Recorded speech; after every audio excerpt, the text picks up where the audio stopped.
Pak Apologet? Halo. Ya, halo, dengar suara saya Pak Apologet? Halo. Ya, halo, dengar suara saya? Wah, mau berganti alat dia. Temanya apa nih, Mas? Temanya siapakah Paulus? Oke. Halo. Yo, halo. Siapa yang timer? Saya atau Bang Yans nih? Ya, siapa gitulah. Tak moderatorin. Assalamualaikum warahmatullahi wabarakatuh. Waalaikumsalam. Waalaikumsalam warahmatullahi wabarakatuh. Selamat malam kepada saudara-saudaraku ini. Pak Apologet, salam.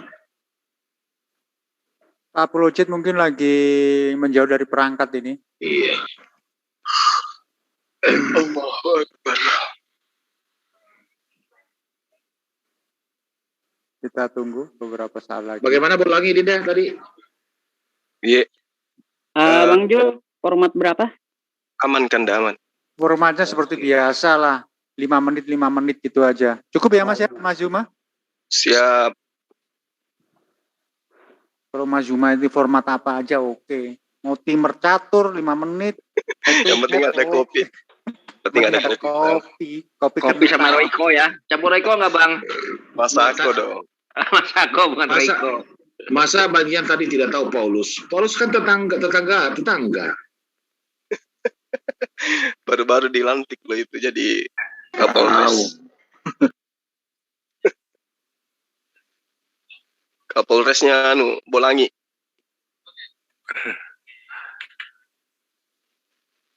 Kemudian Cina.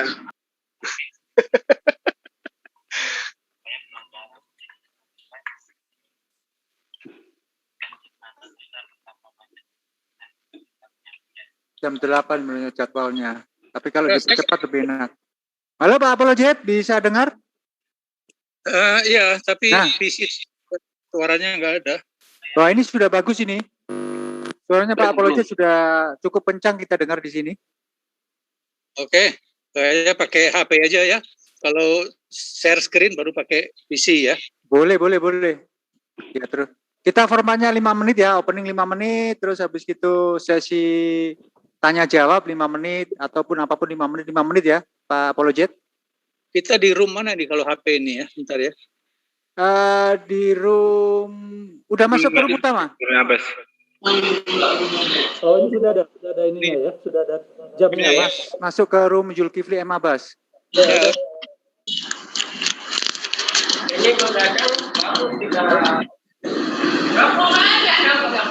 Akidah Islam di mute dong. Ya, yang lain yang tidak berkepentingan tolong speakernya di mute sendiri-sendiri biar tidak mengganggu. Pak Apologet sudah siap? Sudah siap. HP-nya sudah siap ya? Kita formatnya 5 menit. Opening 5 menit. Share screen ya. Saya pembuka. Iya, nanti kita ada sesi tanya jawab juga. Maksudnya dari dua narasumber ini. Saling menanyakan, saling menjawab gitu aja. Iya. Baik. Oke ya. Oke, Menara Siar. Oke. Bentar, saya lakukan dulu. Ya, Assalamualaikum warahmatullahi wabarakatuh untuk Iwan Pila yang ada di Zoom dan juga ada di YouTube di channelnya Bang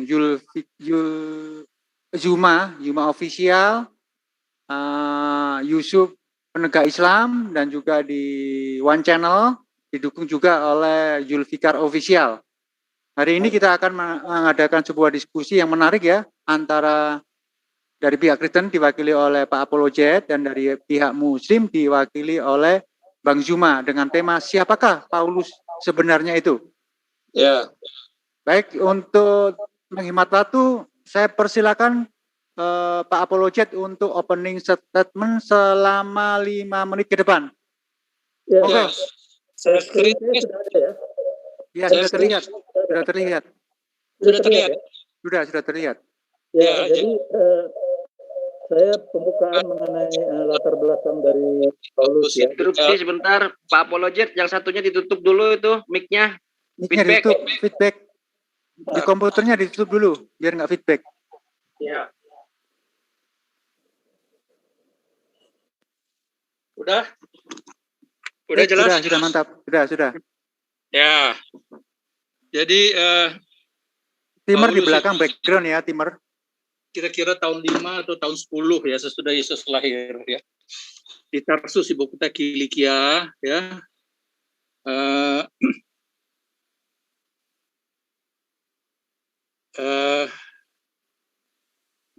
Window away. Ini tutup ya. Ini apa? Jelas ya. Jelas Pak. Jadi dia umur 6 sampai 12 tahun masuk rumah sekolah dasar Taurat. Ya, umur 12 sampai 15 dia sekolah pendalaman hukum Taurat ya di sistem pendidikannya. Ya, dan sampai usia 30 yaitu sekolah rabi. Mohon maaf Pak Herman sebentar, ini waktunya udah dijalankan Bang Jus? Udah dijalankan. Oh, sorry. Bisa diulang ya? Sebentar. Ya, silakan. Ya, saya ulang lagi ya. Ya, Jadi Paulus itu lahir sekitar tahun 5 atau 10 tahun sudah Yesus lahir. Itu perkiraan ya. Di kota Tarsus di Kilikia ya. Dia mendapat studi filsafat ya, kebudayaan pendidikan di Mediterania atau Alexandria atau Athena. Dia hidup di lingkungan Yunani dan Romawi. Pernah menerima pendidikan Yunani ya. Di kota Tarsus itu Paulus mendapat kesempatan belajar tentang cara hidup bangsa yang bukan Yahudi. Oleh karena itu ketika waktunya tiba, dia dapat memperkenalkan Injil Kristus kepada bangsa-bangsa lain ya, karena memang dia sudah familiar dengan kebudayaan di luar Yahudi ya. Nah, dia pendidikannya di bawah Gamaliel ya. Gamaliel itu adalah pengganti Rabi Hillel ya, salah satu guru yang paling top lah di zaman dia ya. Tahun antara 20 sampai tahun 50 Masehi. Ini kira-kira orang Yahudi pendidikannya selalu sistemnya adalah umur 4 sampai 6 tahun mereka tuh belajar membaca abjad Ibrani ya. Setelah itu mereka belajar di sekolah dasar Taurat ya. Umur 12 sampai 15 sekolah pendalaman hukum Taurat. Ya, ini rata-rata orang Yahudi 1, 2, 3 ini rata-rata mereka mengalami itu, mendapat pendidikan itu. Jadi memang orang Yahudi ini salah satu bangsa yang terpelajar. Nah, tetapi khusus untuk rabi ya seperti Paulus dan juga Tuhan Yesus dan yang lain itu mereka belajar sampai usia 30. Makanya Tuhan Yesus setelah umur 30 baru dia mulai mengajar. Itu kira-kira latar belakang daripada Paulus ya. Kerasulan Paulus ya. Ajaran Paulus itu ya adalah yang diterimanya dari Allah ya berdasarkan 1 Petrus 3:15. Kerasulan Paulus itu disahkan oleh ketiga suku guru dari rasul ya, yaitu Petrus, Yohanes dan Yakobus ya. Paulus menyebut dirinya juga sebagai rasul dan pelayan Kristus di Roma 1 ayat 1 ya. Penugasan Rasul Paulus berdasarkan perintah Allah atau Roh Kudus. Paulus rasul untuk bangsa-bangsa lain ya di Roma 11 ayat 13. Paulus memiliki otoritas rasuli sebagaimana Petrus di Galatia 2 ayat 8. Paulus memiliki hak yang sama dengan rasul lainnya. Jadi khusus untuk Rasul Paulus ini ya, dia menerima kerasulannya langsung dari Tuhan Yesus setelah kebangkitan. Ya, waktu dia perjalanan ke Damsyik, dia bertemu dengan Yesus. Ya, pada saat itu ya, dia mengalami ya semacam urapan lah dari Tuhan Yesus ya, bahwa dia ditunjuk akan menginjili kepada bangsa-bangsa lain. Itu kira-kira latar belakang Paulus. Silakan. Masih ada 1 menit 40 detik, Pak. Ya, jadi oleh karena itu, seperti tadi, latar belakangnya itu adalah memang Taurat, dan dia juga hidup di kalangan orang-orang yang di luar orang yang bersunat, ya, itu artinya orang-orang yang di luar Yahudi. Berarti dia ini orang yang paling tepat memang ditunjuk oleh Tuhan untuk memberitakan firman kepada bangsa-bangsa lain yang non-Yahudi. Oke, silakan. Baik, terima kasih. Kita riset waktunya. Silakan Bang Zuma. Baik, Bismillahirrahmanirrahim. Assalamualaikum warahmatullahi wabarakatuh. Semangat pagi, semangat malam, sahabat-sahabat sekalian dimanapun berada. Tema kita pada malam hari ini adalah kajian tentang siapa Paulus, ya, baik menurut narasumber dari Kristen maupun saya selaku narasumber dari Islam. Jadi seperti apa yang diterangkan oleh siapa tadi, apologet, Pak Herman ya. Apologet ya, apologet aja. Oke, apologet tadi bahwa yang diterangkan di Galatia 5:2, Kisah Para Rasul 13 ayat 9, di mana kemudian Saulus itu adalah Paulus, yang tadinya Saulus kemudian mengaku bertaubat. Ya, jadi dia mengaku bertaubat sehingga namanya berubah menjadi Paulus. Lalu kemudian Kisah Para Rasul 22 ayat 3, dia lahir di Tarsus di Kilikia, sama seperti yang diterangkan oleh apologet. Lalu Roma 15:23, dia juga itu adalah tunakarya. Lalu jabatannya jelas seperti yang diterangkan tadi, Roma 11 ayat 13, Efesus 3 ayat 8, 1 Timotius 2 ayat 7, dia mengaku rasul atau utusan Allah bagi bangsa non-Yahudi. Lalu kemudian ngaku sebagai pendiri atau ngaku pengikut-pengikutnya pertama kali disebut sebagai Kristen itu di Kisah Para Rasul 11 ayat 26.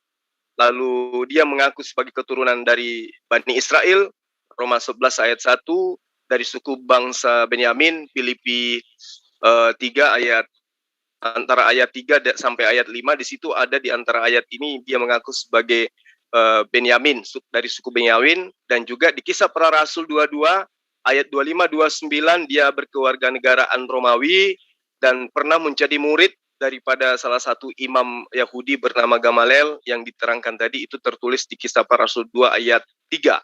Lalu kemudian dia juga mengaku bahwa dia adalah seorang rasul yang tidak bercacat di dalam mengajarkan tentang Taurat. Ya, di Filipi 3 ayat 6. Dia tidak pernah bercacat di dalam hal ini. Nanti kita cross check benar atau tidak. Lalu kemudian Paulus ini tidak pernah kawin, tidak pernah menikah, ya. 1 Korintus 7 ayat 8, lalu kemudian pendiriannya, konsep yang diajarkan kemudian itu bergariskan orang-orang Farisi, Filipi 3 ayat 5. Dari uraian tentang tentang Paulus ini, saya hanya ingin menerangkan beberapa poin yang nanti mungkin bisa dijadikan sebagai acuan dari diskusi kita pada malam hari ini. Di dalam Roma 3 ayat 5 sampai ayat 7, di situ Paulus dengan terang dia mengatakan memberitakan tentang Allah dengan dusta. Nah, ini mungkin ada sanggahan nanti atau ada penjelasan apa yang dimaksud Paulus dengan memberitakan kebenaran tentang Tuhan dengan dusta. Lalu kemudian dikatakan di dalam Filipi 1 ayat 18, bergembira memberitakan Yesus walaupun dengan cara palsu. Ini juga perlu untuk diterangkan, nanti kita ulas apa maksud daripada kepalsuan yang dimaksud. Lalu kaitannya dengan dia menyebut dirinya sebagai Paulus, sebagai rasul, di dalam cerita yang berkaitan dengan perjalanannya di Kisah 9 ayat 3 sampai 9, di situ terdapat beberapa cerita yang bertentangan antara kisah yang lain, maksud saya antara tulisan dari penulis yang lain dengan apa yang kemudian diterangkan di dalam Kisah Para Rasul 9 ayat 3 sampai 9, Di dalam Kisah Para Rasul 9, 3 sampai 9, di situ diterangkan Paulus terbang ke tanah, cahaya mengelilingi Paulus, teman-teman seperjalanannya mendengarkan suara, tapi tidak melihat apapun. Lalu kemudian di dalam Kisah Para Rasul 22, 6 ayat 6 sampai 11, Paulus terbang ke tanah, kemudian cahaya mengelilingi Paulus, teman-teman seperjalanannya melihat cahaya tapi tidak mendengarkan suara. Lalu kemudian di dalam Kisah Para Rasul 26 ayat 13 sampai ayat 16, semua rubah ke tanah, cahaya itu meliputi Paulus dan juga meliputi teman-temannya. Jadi dari sini ada beberapa yang ganjal. Pemberitaan tentang apa yang terjadi yang dialami oleh Paulus antara kisah satu dengan kisah yang lain itu berbeda. Padahal penulisnya, narasumbernya adalah sama. Nah, ini salah satu pembuktian bahwa dia memberitakan sesuatu dengan dusta berdasarkan apa yang dikatakan oleh dirinya sendiri di dalam Roma 3 ayat 5 sampai 7, Filipi 1 ayat 18. Demikian untuk sementara. Baik, terima kasih. Untuk Saya- tidak membuang waktu, silakan Pak Apologet 5 menit ke depan. Saya share screen dulu baru nanti dimulai ya. Udah ya. Screen-nya tolong ditutup dulu, screen-nya. Ya, Timernya, oke, silakan. jadi ya Paulus selalu ya mengajarkan menggunakan, bisa dilihat saya punya screen ya. Bisa. Gaya bahasa diatribe ya, itu adalah gaya penulisan yang sering digunakan oleh Paulus ya, berdasarkan seperti orang berdebat, seperti tanya jawab ya. Jadi dia sering dituduh. Oleh karena itu dia mengatakan, kalau kamu menuduh saya begini apakah benar? Nah, sekarang kita baca ya. Baiklah, aku sendiri bukan merupakan suatu beban bagi kamu, tetapi kamu katakan dalam kelicikanku ya, aku telah menjerat kamu dengan tipu daya. Kamu katakan dalam kelicikanku, kamu. Jadi mereka menuduh dia dalam kelicikan untuk menjeratnya dengan tipu daya. Padahal di ayat 14 sebelumnya dikatakan, ayat 14 dikatakan, sebab bukan hartamu yang aku cari. Demikian juga di ayat 17 dan 18 adalah jawaban langsung dari Paulus terhadap tuduhan di atas itu, yaitu, pernahkah aku mengambil untung daripada kamu oleh seorang dari antara mereka yang kuutus kepada kamu? Jadi jelas ya bahwa dia dituduh ya untuk mencari kekayaan dari pengikutnya, tetapi dia menolak ya. Jadi itu gaya bahasa diatrib. Jadi orang menuduh dia, kamu menuduh aku begini, tapi bukan ini yang benar. Kamu menuduh ini yang benar. Itu gaya bahasa Paulus. Di dalam 1 Tesalonika 2:9, coba kamu masih ingat saudara-saudara akan usaha dan jerih lelah kami, sementara kami bekerja siang dan malam. Jadi Paulus itu bekerja membuat tenda. Jadi dia sambil menginjili dia juga bekerja. Jadi dia mempunyai penghasilan. Ya. Dalam Kisah Para Rasul 18 ayat 2 dan 3. Di Korintus dia berjumpa dengan seorang Yahudi yang bernama Aquila. Dia tinggal di sana. Ya, Paulus singgah ke rumah mereka dan karena mereka melakukan pekerjaan yang sama, yaitu pembuat tenda, dia tinggal bersama-sama dengan mereka. Dia bekerja sama dengan mereka, sama-sama tukang kemah. Ya, kemah itu hasilnya bikin tenda. Ya. Itu satu. Yang berikutnya adalah Roma 3 ayat 7 yang tadi diberitakan ya. Tetapi jika kebenaran Allah oleh dustaku semakin melimpah bagi kemuliaannya, mengapa aku masih dihakimi lagi sebagai orang berdosa? Tanda tanya ini ya. Tanda tanya. Ya mereka menuduh dia berbohong untuk kemuliaan Tuhan. Kalau begitu mengapa kamu mengatakan aku berdosa? Ya. Nah, dia ayat berikutnya disebut, bukanlah tidak benar firman orang yang menyatakan bahwa kita berkata, marilah kita berbuat jahat supaya yang baik timbul daripadanya. Jadi berbohong itu adalah suatu perbuatan yang jahat. Makanya dia mengatakan, marilah kita berbuat jahat supaya timbul. Orang semacam itu sudah selayaknya mendapat hukuman. Jadi Paulus menekankan di sini gaya diatribe tadi itu bahwa berbohong itu ya walaupun tujuannya untuk memuliakan Tuhan, orang semacam itu selayak mendapat hukuman. Ya. Jadi posisi Ratu Paulus jelas. Dosa termasuk dusta tidak dapat menimbulkan kebaikan. Dan orang yang berdosa termasuk dusta akan mendapat hukuman. Ya, posisi Rasul Paulus ini menolak dusta diperkuat lagi di dalam Efesus 4 ayat 25. Karena itu buanglah dusta dan berkatalah benar seorang kepada yang lain. Kolose 3 ayat 9, janganlah kamu saling mendustai, karena kamu telah meninggalkan manusia lama dan kelakuannya. Jadi kesimpulannya, jadi fitnahan orang kepadaku bahwa berbuat jahat dengan berdusta itu walaupun bagi kemuliaan Tuhan adalah perbuatan jahat yang harus dihukum. Jadi itu memang gayanya Paulus ya. Jadi dia selalu gayanya itu seperti orang berdebat ya, dan dia selalu difitnah. Makanya dia menjawab fitnahan itu. Itu kira-kira jawaban saya. Sebaiknya kalau pertanyaan ini jangan terlalu banyak. Saya jadi lupa lagi apa aja tadi yang ya, gitu loh. tadi 2 ayat ini saya sudah sebutkan ya, bahwa Paulus itu bukan pembohong, dia bukan pencari kekayaan jemaatnya ya, karena dia memang orang yang bekerja membuat kemah, dan dia juga mengatakan bahwa berbohong itu adalah berdosa walaupun tujuannya untuk kemuliaan Tuhan ya. Terus tadi soal yang apa tadi itu, soal ada yang mendengar dan tidak ya, itu memang ada yang memang mendengar suaranya, terus ada lagi yang saya kurang jelas tadi pertanyaannya apa ya. Makanya sebaiknya satu-satu aja, karena saya tidak ingat kalau pertanyaan terlalu banyak ya. Saya tidak tahu dari pertanyaannya apa soal mendengar dan melihat tadi waktu ada cahaya itu. Gitu aja dari saya. Baik, terima kasih. Kita reset waktunya. Silakan, Bang Zuma, 5 menit ke depan. Baik, jadi tadi itu saya belum bertanya, Pak. Saya hanya ingin menegaskan bahwa itulah pengakuan Paulus itu sendiri. Jadi itu bukan fitnah.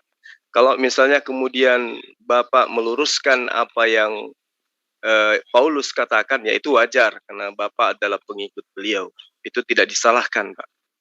Lalu kemudian saya ketika berbicara tentang Paulus, berarti muaranya kemudian itu adalah ajaran Yesus. Kenapa harus ajaran Yesus? Karena Paulus ini datang dengan membawa ajaran yang mengatasnamakan Yesus. Apapun yang terkait dengan ajaran Paulus pasti dinisbahkan kepada Yesus. Dikatakan oleh Yesus misalnya di dalam Matius 5 ayat 17 ayat 19. Jangan kamu menyangka bahwa aku datang untuk meniadakan hukum Taurat atau kitab para nabi. Aku datang bukan untuk meniadakannya, melainkan untuk menggenapinya. Karena aku berkata kepadamu, sesungguhnya selama belum lenyap langit dan bumi, satu iota atau satu titik yang paling terkecil pun tidak boleh ditiadakan sebelum semuanya itu terjadi.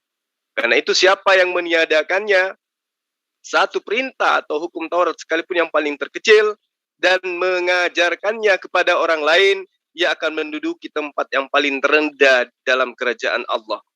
Tetapi siapa yang melakukan dan mengajarkan kepada segala perintah-perintah Taurat kepada orang lain, maka ia akan menduduki tempat yang tertinggi dalam kerajaan Allah. Ini ajaran Yesus.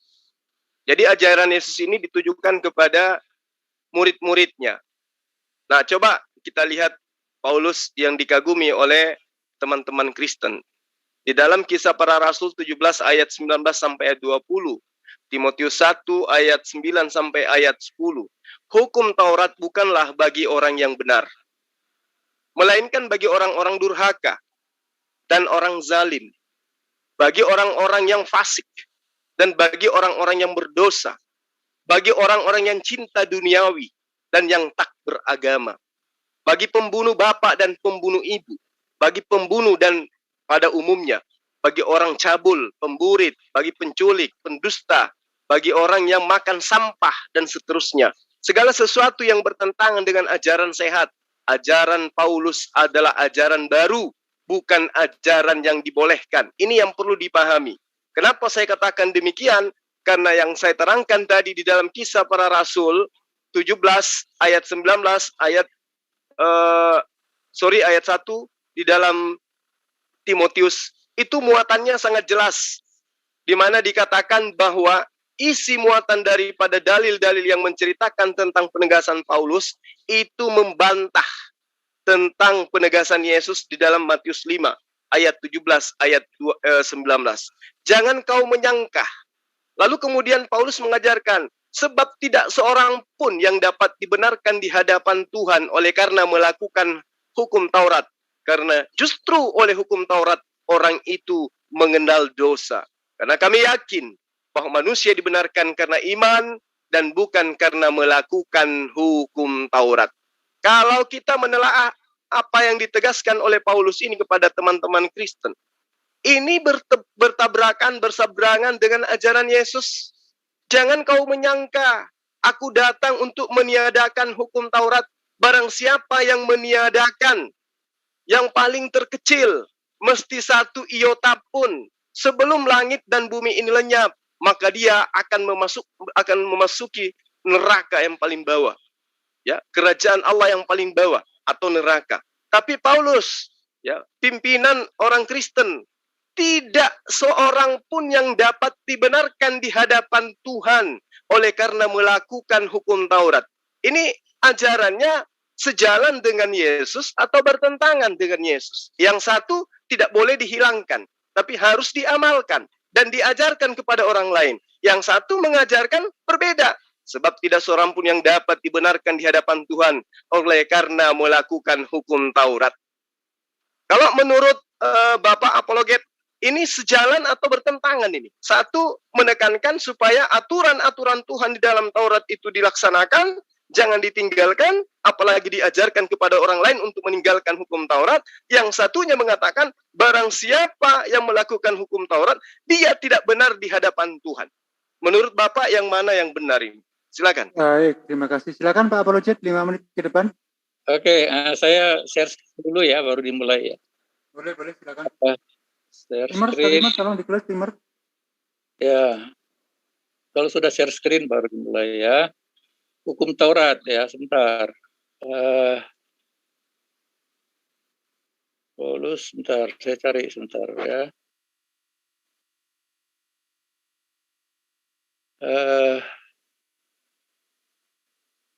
Paulus, urusan.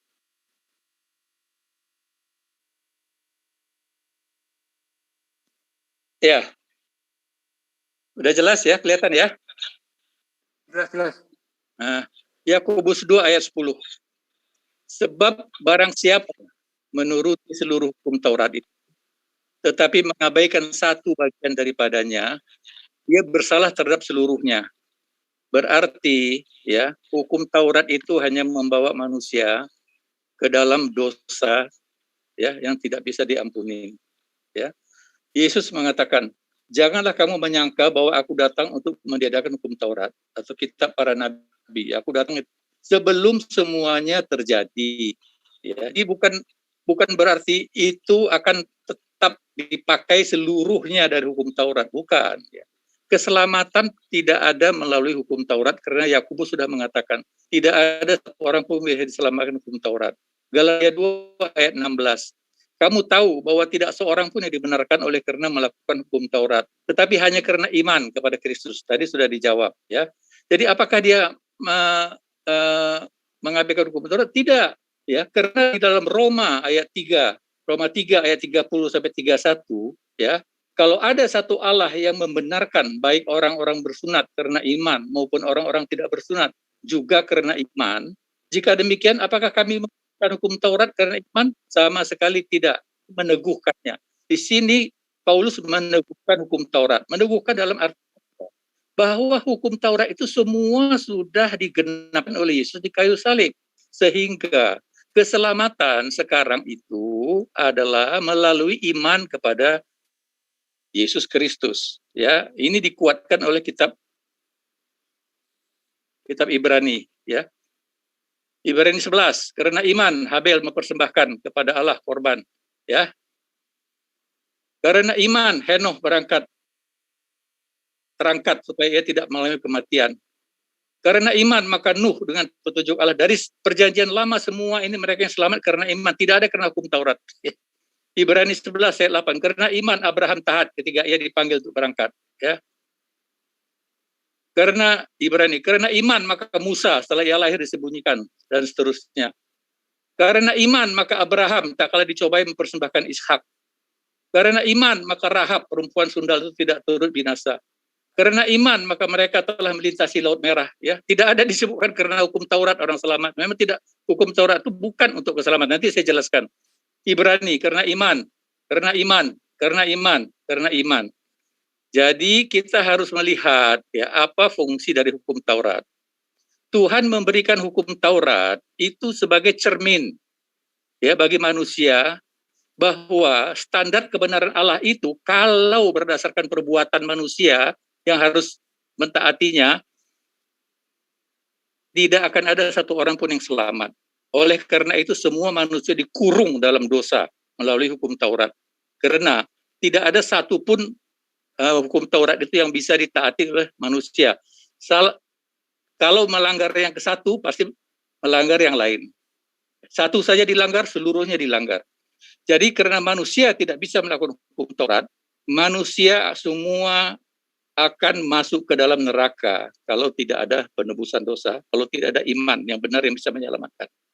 Oleh karena itulah, semua nubuat di dalam perjanjian lama selalu menubuatkan adalah Yesus, iman kepada Yesus. Iman kepada Yesus, itulah yang akan bisa menyelamatkan. Nah, soal kontinuitas dan diskontinuitas dari hukum Taurat, itu ada 4 macam dari sistem hukum Taurat, ya. Sifat moral, ya, mispatim itu seperti dari kalau itu tetap berlaku, ya. Hukum sipil Yahudi tidak berlaku lagi karena ada sistem pemerintahan gereja sekarang. 1 menit. Ibadah tidak berlaku lagi, ya. Seperti korban-korban binatang tidak berlaku karena sudah digenapkan oleh Yesus di kayu salib. Sistem keimaman sudah berubah karena semua orang percaya adalah imamat yang rajani, ya. Tidak ada lagi sistem keimaman. Semua orang sudah bisa berdoa kepada Tuhan Yesus. Jadi itu saya jelaskan, ya, bahwa hukum Taurat itu, ya, tidak akan menyelamatkan. Ya, hukum Taurat itu menunjukkan dosa manusia. Sehingga tadi saya sudah jelaskan, mulai daripada Abraham sampai kepada perjanjian baru, semua orang perjanjian lama diselamatkan karena iman kepada Yesus Kristus. Nah, tadi soal Paulus juga saya sudah sebut, jangan mengutip ayat, ya, jangan mengutip ayat 1 terus ambil kesimpulan. Harus baca yang lengkap. Kita baca semua lengkap, baru kita tahu bahwa Paulus itu dituduh, ya, dia sistem diatrib, sistem tanya jawab, dia dalam menjawab. Ya, jadi kalau dikutip 1 ayat langsung ambil kesimpulan, ya salah penafsirannya. Itu jawaban saya. Ya, terima kasih Pak Apologet untuk jawabannya. Silakan Bang Juma, 5 menit ke depan. Baik. Jadi kembali kepada apa yang saya nyatakan tadi, ya, bahwa kaitannya dengan apa yang diajarkan oleh Yesus. Di situ dengan Yesus dengan terang mengatakan, jangan kamu menyangka. Jadi tidak boleh kita menyangka bahwa Yesus itu datang untuk meniadakan. Aku datang bukan untuk meniadakan atau menghilangkan, ya, Taurat atau kitab para nabi. Aku datang bukan untuk meniadakannya, melainkan untuk menggenapinya. Dan ditegaskan lagi oleh beliau, sesungguhnya selama belum lenyap langit dan bumi. Langit dan bumi belum lenyap, maka 1 iota pun tidak akan ditiadakan dari hukum Taurat sebelum semuanya terjadi. Apa itu semuanya terjadi? Langit dan bumi lenyap. Baru hukum Taurat itu dihilangkan bagi Bani Israel. Ini jelas ayatnya. Lalu barang siapa yang meniadakan, ada ganjarannya. Apatah lagi mengajarkan ke orang lain. Ada ganjarannya. Kalau yang diterangkan oleh Bapak Apologet tadi itu adalah sebuah kebenaran, dengan matinya Yesus di tiang salib, maka dalil ini tidak perlu ada. Karena Yesus mengatakan ini, itu kurang lebih setahun lagi dia disalib dalam konsep Kristen. Jadi dia tidak perlu mengatakan, tidak perlu kamu meniadakan, tidak perlu kamu tidak perlu kamu melakukan Taurat atau menghilangkan Taurat. Karena misi kedatangannya menurut konsep Kristen adalah menebus dosa manusia. Mau dihilangkan ataupun tidak dihilangkan, maka semua itu percuma. Karena dia toh akan menjadi penebus dosa orang-orang Kristen. Tapi ini nyatanya tidak. Jangan kamu menyangka. Justru jauh daripada esensi pernyataan Yesus ini, Yesus mewanti-wanti kepada murid-murid aslinya untuk waspada. Waspada kepada siapa? Bukan kepada perampok, bukan kepada tukang sihir, bukan. Tapi waspada kepada ahli Taurat, orang Farisi. Ya, ahli Taurat yang memahami Taurat, yang kemudian merubah ajaran Yesus. Ini yang minta diwaspadai. Kalau ajaran Yesus adalah menghilangkan hukum Taurat, Yesus tidak perlu menyatakan kepada murid-muridnya untuk waspada kepada orang-orang Farisi. Tidak perlu Yesus mengatakan waspada kepada pengajar-pengajar palsu. Tidak perlu Yesus mengajarkan supaya waspada kepada nabi-nabi palsu. Kenapa? Karena orang-orang yang datang membunuh, menyiksa murid-murid Yesus itu kelak ajarannya adalah ajaran yang sama seperti yang diajarkan oleh Yesus. Tapi faktanya kan tidak. Apa yang kemudian dipraktekkan oleh orang Kristen itu tidak ada sedikit pun bersentuhan dengan teori dan praktek yang Yesus ajarkan kepada Bani Israel. Aku mengenal dombaku, dombaku mengenal aku, mereka mendengarkan perkataanku dan mengikuti aku. Bukan mengikuti Paulus, tapi mengikuti aku. Artinya, kalau mereka cinta, mereka kasih kepadaku. Ketika aku sujud menyembah kepada Allah, kamu yang merasa dombaku juga akan melakukan hal yang sama. Ketika aku bersunat, kamu yang mengaku dombaku juga akan melakukan hal yang sama. Ketika aku taat kepada hukum Taurat, maka kamu yang mengaku sebagai dombaku juga pun akan taat. Tapi faktanya apa yang terjadi? Bapak dengan PD-nya membacakan Galatia 3 ayat 11, Galatia 2 ayat 16 dan seterusnya. Padahal itulah pembuktiannya bahwa Yesus mewanti-wanti muridnya agar waspada kepada ahli Taurat. Kenapa harus waspada kepada ahli kitab? Menurut Yesus, orang-orang Farisi. Kenapa? Orang-orang Benyamin, keturunan daripada Benyamin itu sendiri. Kenapa? Karena akan muncul penyesat-penyesat yang mengatasnamakan Yesus. Itu dalil sudah nyata loh. Yesus sudah sering kali mengatakan, camkanlah, aku sudah mengingatkanmu terlebih dahulu kepadamu. Matius 24 ayat 25. Ya. Waspadalah, supaya jangan ada orang yang menyesatkan kamu. Matius 24 ayat 4. Banyak nabi, atau pengajar, atau pemimpi, ya, atau pemberita palsu yang akan muncul dan menyesatkan banyak orang. Mesias palsu, pengajar palsu akan muncul dan mereka akan mengadakan tanda-tanda mukjizat. Yesus tidak perlu mengajarkan ini. Sekiranya ternyata Taurat itu dihilangkan, digenapi dengan matinya dia. Baik, waktu sudah habis. Terima kasih Bang Juma. Silakan. Silakan Pak Apologet. Mas Yusuf tolong di sebentar ya. Ada tamu soalnya nih. Saya share lagi ya, screen. Mas Yusuf, sebentar ya. Mas Yusuf, bisa monitor? Screen lagi ya. Ya, monitor Bang, monitor. Ya, sebentar ya.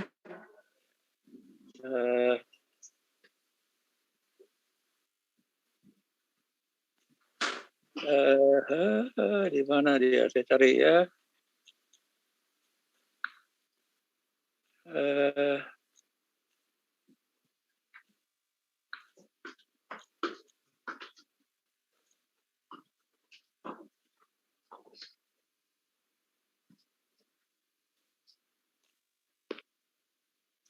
Oke, sudah bisa lihat ya? Silakan Pak. Ya, jadi tadi mengenai hukum Taurat saya sudah jelaskan. Ya, pandangan dari gereja Kristen itu adalah bahwa ya Yesus sudah menggenapkan semua apa yang dinubuatkan oleh hukum Taurat, karena seluruh perjanjian lama itu berpusat kepada Mesias, dan Mesias itu adalah Yesus. Ya, walaupun konsep Mesias berbeda antara Yahudi dengan gereja. Ya, dan juga Paulus malah meneguhkan hukum Taurat. Meneguhkan dalam arti apa? Dalam arti bahwa semua hukum Taurat itu sudah digenapi. Nah, sekarang Anda mengkritik bahwa Paulus itu mempunyai ajaran yang berbeda. Sekarang saya buktikan, ya. Pertama, dia bertemu dengan Tuhan Yesus sendiri. Jadi tidak mungkin Yesus salah pilih, ya. Kedua, dia diurapi oleh Ananias, muridnya Yesus, ya. Ada 70 murid Yesus, ya, bukan rasul, tapi murid Yesus. Jadi Ananias mencari bukti juga, ya, bahwa dia itu memang mematuhi perintah Yesus untuk mengurapi.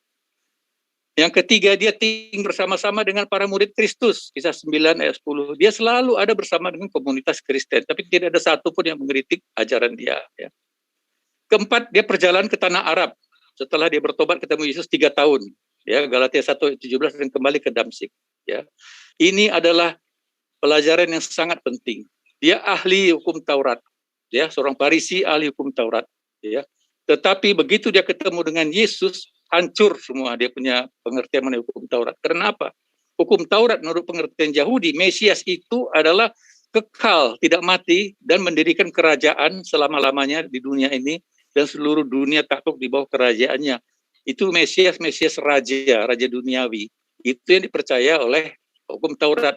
Tetapi ternyata dia hancur semua teologinya. Makanya dia 3 tahun memikirkan semua teologinya, akhirnya dia bertobat. ya, sehingga percaya jadi pengikut Kristus. Setelah dia 3 tahun di sana baru dia ngerti. Setelah itu dia mengunjungi Kefas, poin 5, Petrus, Yakobus di Yerusalem. Jadi dia selalu bertemu dengan mereka. Ketiga, 3 suku guru jemaat Petrus, Yohanes, Yakobus melegalisasi persekutuan dengan Rasul Paulus, Galatia 2 ayat 7. Dengan demikian legitimasi Rasul Paulus diakui oleh para rasul. Ya, ini semua rasul yang mengakui dia. Jadi kalau ada misalnya seperti Anda, ya, orang yang abad 21 yang mengatakan bahwa dia itu bukan rasul, tidak ada gereja yang percaya kepada komentar Anda, ya. Sorry ya kalau saya katakan seperti begitu, ya, karena itu tidak sesuai, ya. Yang 7, Paulus kembali ke Yerusalem.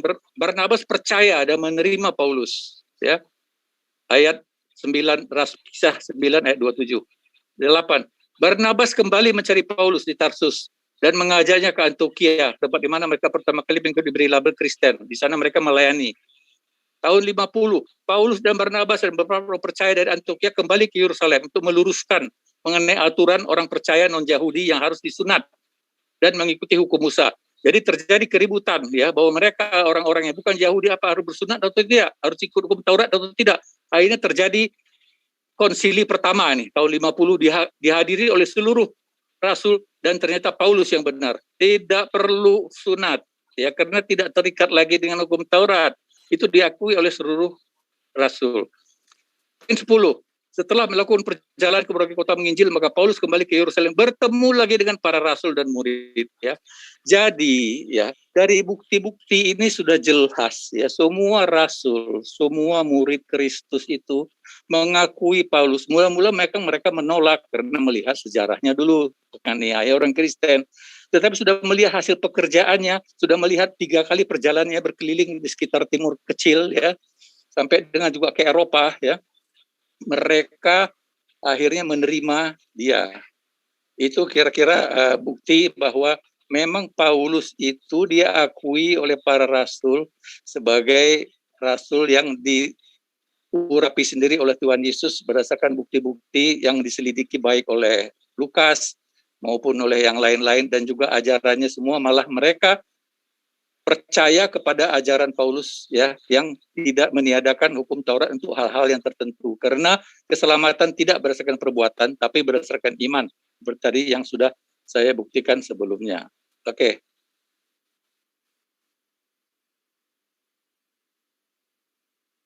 Silakan.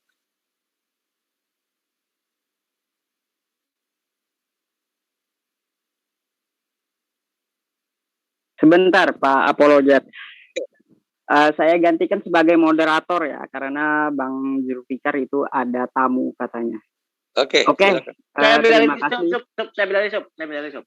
Oh, silakan, Bang. Lanjut. Nah, terima kasih Pak Apologet atas paparannya. Kemudian silakan Pak Dr. Sumah untuk menanggapi. Silakan Pak Sumah. Baik. Yang Anda terangkan itu tadi adalah konsep yang diajarkan oleh Paulus dan kawan-kawannya tentang kemudian dia bersama-sama dengan murid Yesus dan seterusnya. Itu bertentangan dengan fakta sejarah yang ada. Karena murid-murid Yesus itu dibantai oleh Paulus. Jadi meski kemudian Anda membaca dalil-dalil dari Kisah Para Rasul, dari Yakobus dan seterusnya Petrus, itu sangat bertentangan dengan apa yang dilakukan oleh Paulus itu sendiri terhadap murid-murid Yesus. Bagaimana kemudian dia mengakui bahwa dia menganiaya, dia menyiksa murid-murid Yesus, lalu kemudian setelah mengaku bertaubat, dia lalu mengajarkan sesuatu yang seakan-akan berbarengan dengan ajaran murid-murid Yesus itu sendiri. Padahal nyata di dalam Kisah Para Rasul itu sendiri ayat 21, di dalam Kisah Para Rasul 21, tetapi mereka mendengarkan tentang engkau, bahwa engkau mengajar semua orang Yahudi yang tinggal di antara bangsa-bangsa lain untuk melepaskan hukum Musa. Sebab engkau mengatakan supaya mereka jangan menyunatkan anak-anaknya dan jangan hidup menurut adat istiadat kita. Ini teguran pada Paulus itu sendiri. Nah, Paulus ini memang 2 kali ingin ikut kepada jemaat Yakobus, anak adik saudaranya daripada Yesus. tetapi ditolak. Kenapa? Karena dia telah mengajarkan sesuatu yang tidak yang bertentangan dengan ajaran yang diajarkan oleh Yesus. Bertentangan dengan ajaran yang Yesus ajarkan terlebih dahulu kepada murid-muridnya. Contoh yang saya katakan tadi, ketika Yesus mengajarkan hal yang seharusnya dilakukan oleh orang-orang yang hidup sesamanya, malah Paulus mengajarkan hal yang bertentangan, gitu loh. Yesus berpesan kepada ke-12 muridnya, jangan kamu menyimpang ke jalan bangsa lain atau masuk ke dalam kota Samaria, melainkan pergilah kepada domba-domba yang hilang dari umat Israel. Ini Yesus terangkan di dalam Matius 10 ayat 5 sampai ayat 6.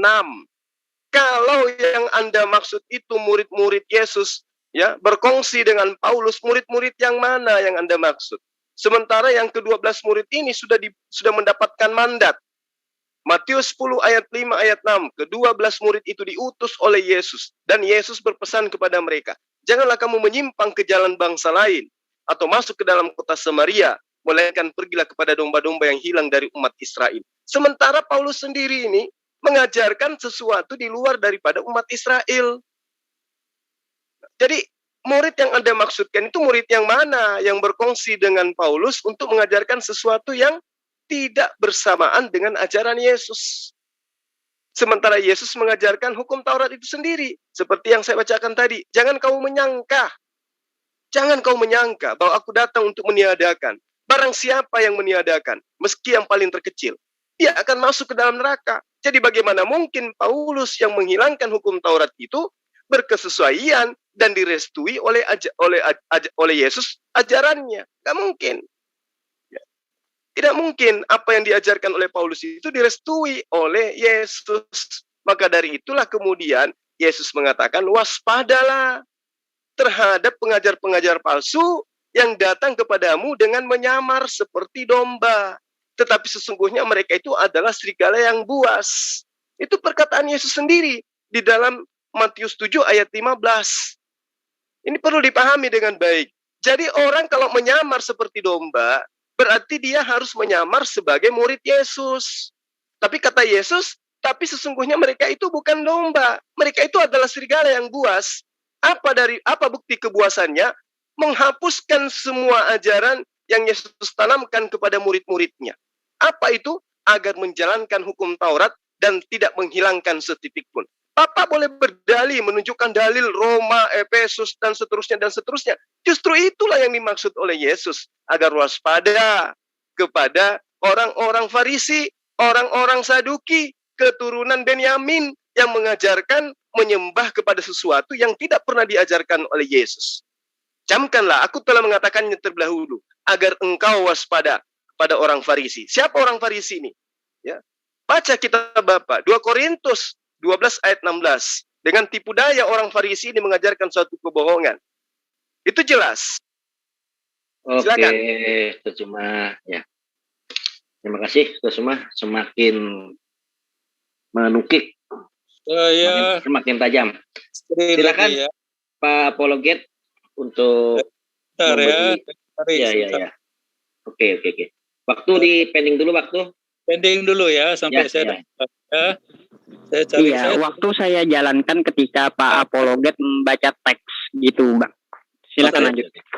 Ayat ya, supaya jelas.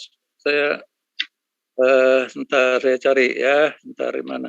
Ini tadi dituduh ajaran sesat ya, jadi ini salah pengertian ya. Sebentar, pendidikan jauh. Ya, biar nggak salah pengertian, silakan Bapak Apologet dijelaskan, Pak. Pengertian ya. Bentar, saya cari. Ini sudah lihat ya? Oke, Pak.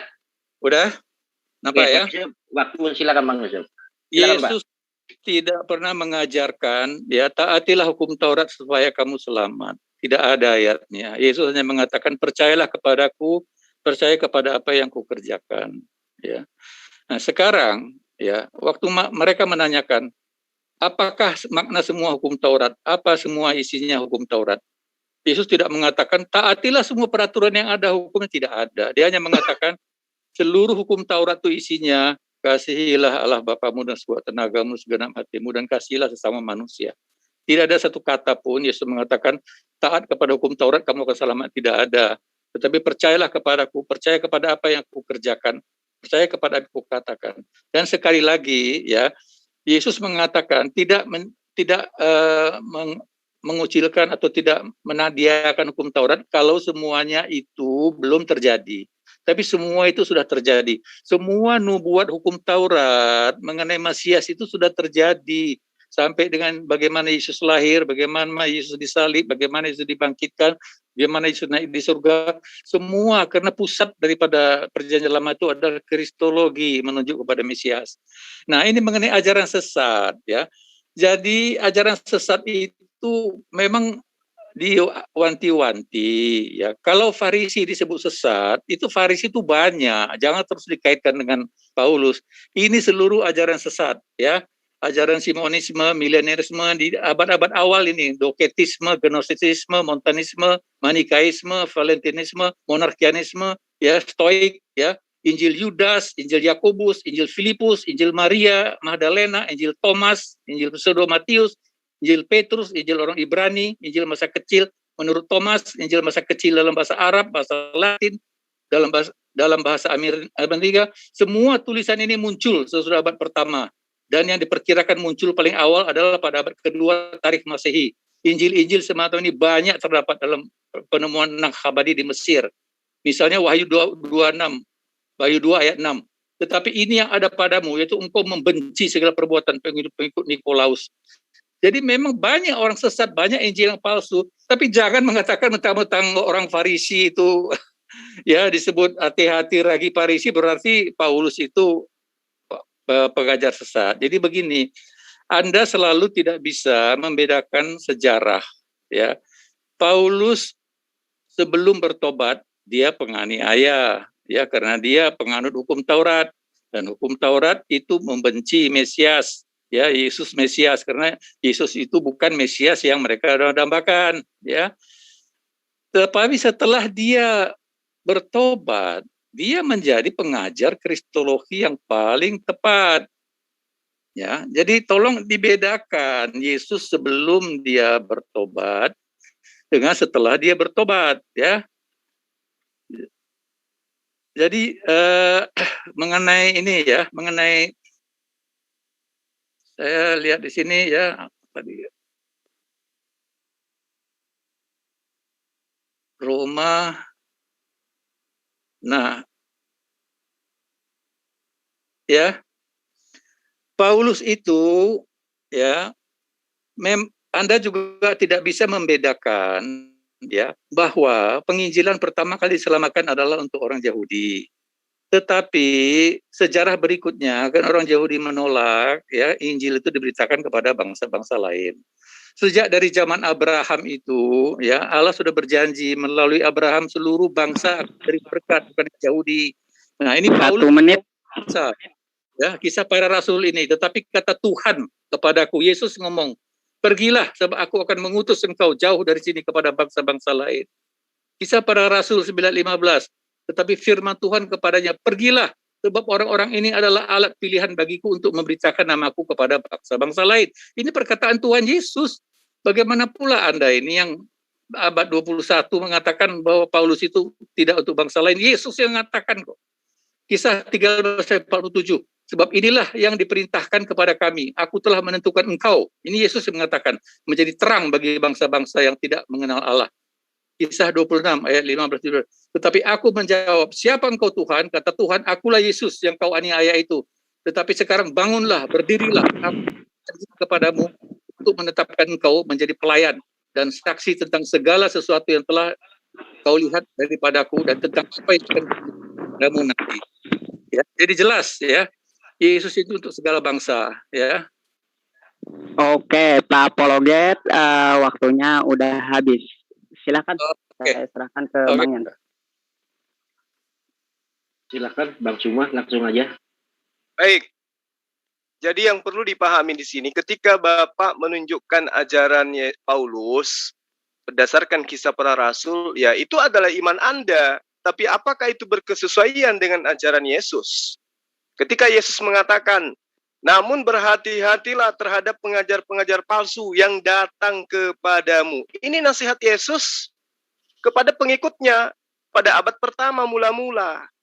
Yesus mengatakan mereka berpakaian bulu domba. Mereka menyamar seperti domba. Padahal di dalam mereka itu adalah serigala yang buas.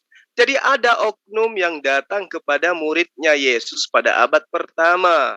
Yang bukan murid Yesus, tapi ngaku-ngaku sebagai murid Yesus. Matius 10 ayat 16, lihatlah, aku mengutus kamu seperti domba di tengah-tengah serigala. Ini perkataan Yesus pada abad pertama kepada ke-12 muridnya. Berarti pada masa itu sudah ada serigala. Ya, ini perintah Yesus. Lihatlah, aku mengutus kamu seperti domba di tengah-tengah serigala. Siapa yang diutus? Murid-murid Yesus. Baca ayat 5, ayat 6. Yesus berpesan kepada ke-12 muridnya, janganlah engkau ke bangsa lain. Di ayat selanjutnya, ayat 16 dikatakan, lihatlah aku mengutus kalian seperti domba-domba di tengah-tengah serigala. Berarti pada masa itu sudah ada serigalanya. Serigalanya inilah yang mengajarkan sesuatu yang tidak berkesesuaian dengan ajaran Yesus. Di Yohanes 10, di situ sangat terang dikatakan, di ayat 12, ayat 13. Tetapi orang upahan dan bukan gembala. Coba, ini menunjuk kepada orang upahan. Bukan gembala, yang bukan pemilik domba-domba itu. Ketika melihat serigala datang, ia melarikan diri meninggalkan domba-domba itu. Maka serigala itu menerkam domba-domba itu dan mencerai-beraikannya. Siapa pelaku ini yang hidup di abad pertama? Ini yang perlu dipahami. Jadi jangan terlalu jauh menerawang ketika serigala itu ternyata ada di tengah-tengah murid-murid Yesus. Coba kita lihat bagaimana kemudian nubuatan tentang suku Benyamin. Ya. Apa gambaran tentang serigala yang buas sebagai nabi palsu yang disebutkan di dalam kitabnya Bani Israel? Jawabannya jelas ada nubuatan itu di kitab Kejadian bahwa suku Benyamin nantinya akan menghasilkan serigala yang buas. Di dalam Kejadian 49 ayat 27, Yakub memanggil anaknya yang bernama Benyamin. Benyamin, kamu adalah serigala yang mencabik-cabik. Pada waktu pagi dia akan melahap mangsa dan pada waktu petang ia akan membagi-bagikan jarahannya. Ini Kejadian 49 ayat 27 ini. Di sini Yakub menjelaskan tentang keturunan Benyamin. Baca dari ayat pertama, aku menceritakan kepadamu akan hal yang akan terjadi di masa akan datang tentang kalian. Yakub bercerita kepada ke-12 anaknya. Dan ketika giliran Benyamin dikatakan, Benyamin, kamu serigala yang mencabik-cabik. Tapi ini bercerita tentang masa yang akan datang. Berarti bercerita tentang keturunan Benyamin. Lalu siapa yang datang mengaku sebagai murid Yesus? Yang rebah ke tanah, mengaku mendengarkan suara dari langit. Akulah Yesus yang kau niaya. Siapa itu? Dia adalah keturunan Benyamin. Roma 11 ayat 1. Sebab aku Paulus juga adalah seorang Israel. Dari keturunan Abraham. Dari suku Benyamin. Jadi Anda ragukan apa lagi coba? Kalau Paulus memperlihatkan sisi kebaikan, mengajarkan kebaikan, mengajarkan sesuatu yang nampak kelihatan baik, wajar. Kenapa? Karena dia kudu wajib menyamar. Kalau dia tidak ngaku-ngaku bertaubat, gimana caranya dia mau menyamar? Sementara nubuatan tentang penyamaran, tipikal penyamaran, perilaku sang penyamar, itu sudah jelas dipenuhi oleh dia. Lukas 21 ayat 8 sampai ayat 12. Waspadalah akan datang orang menangkap kamu, mengajarkan tentang sesuatu yang tidak aku ajarkan. Ya. Namun sebelum itu terjadi, terlebih dahulu kalian akan ditangkap, disesa, dibunuh, dan seterusnya. Siapa pelakunya? Paulus. Siapa dia ini? Benyamin, dari suku Benyamin. Apakah ada nubuatannya tentang perilaku Benyamin kelak keturunannya? Ada. Bagaimana Yakub memanggil ke-12 anaknya, menceritakan bakal apa yang terjadi di masa yang akan datang. Bahwa Benyamin, kamu adalah serigala. Coba. Roma 11 ayat 1. Aku Paulus, aku adalah suku Benyamin.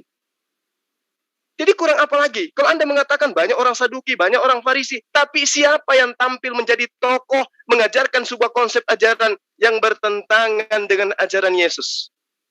Yesus tidak menghapus hukum Taurat.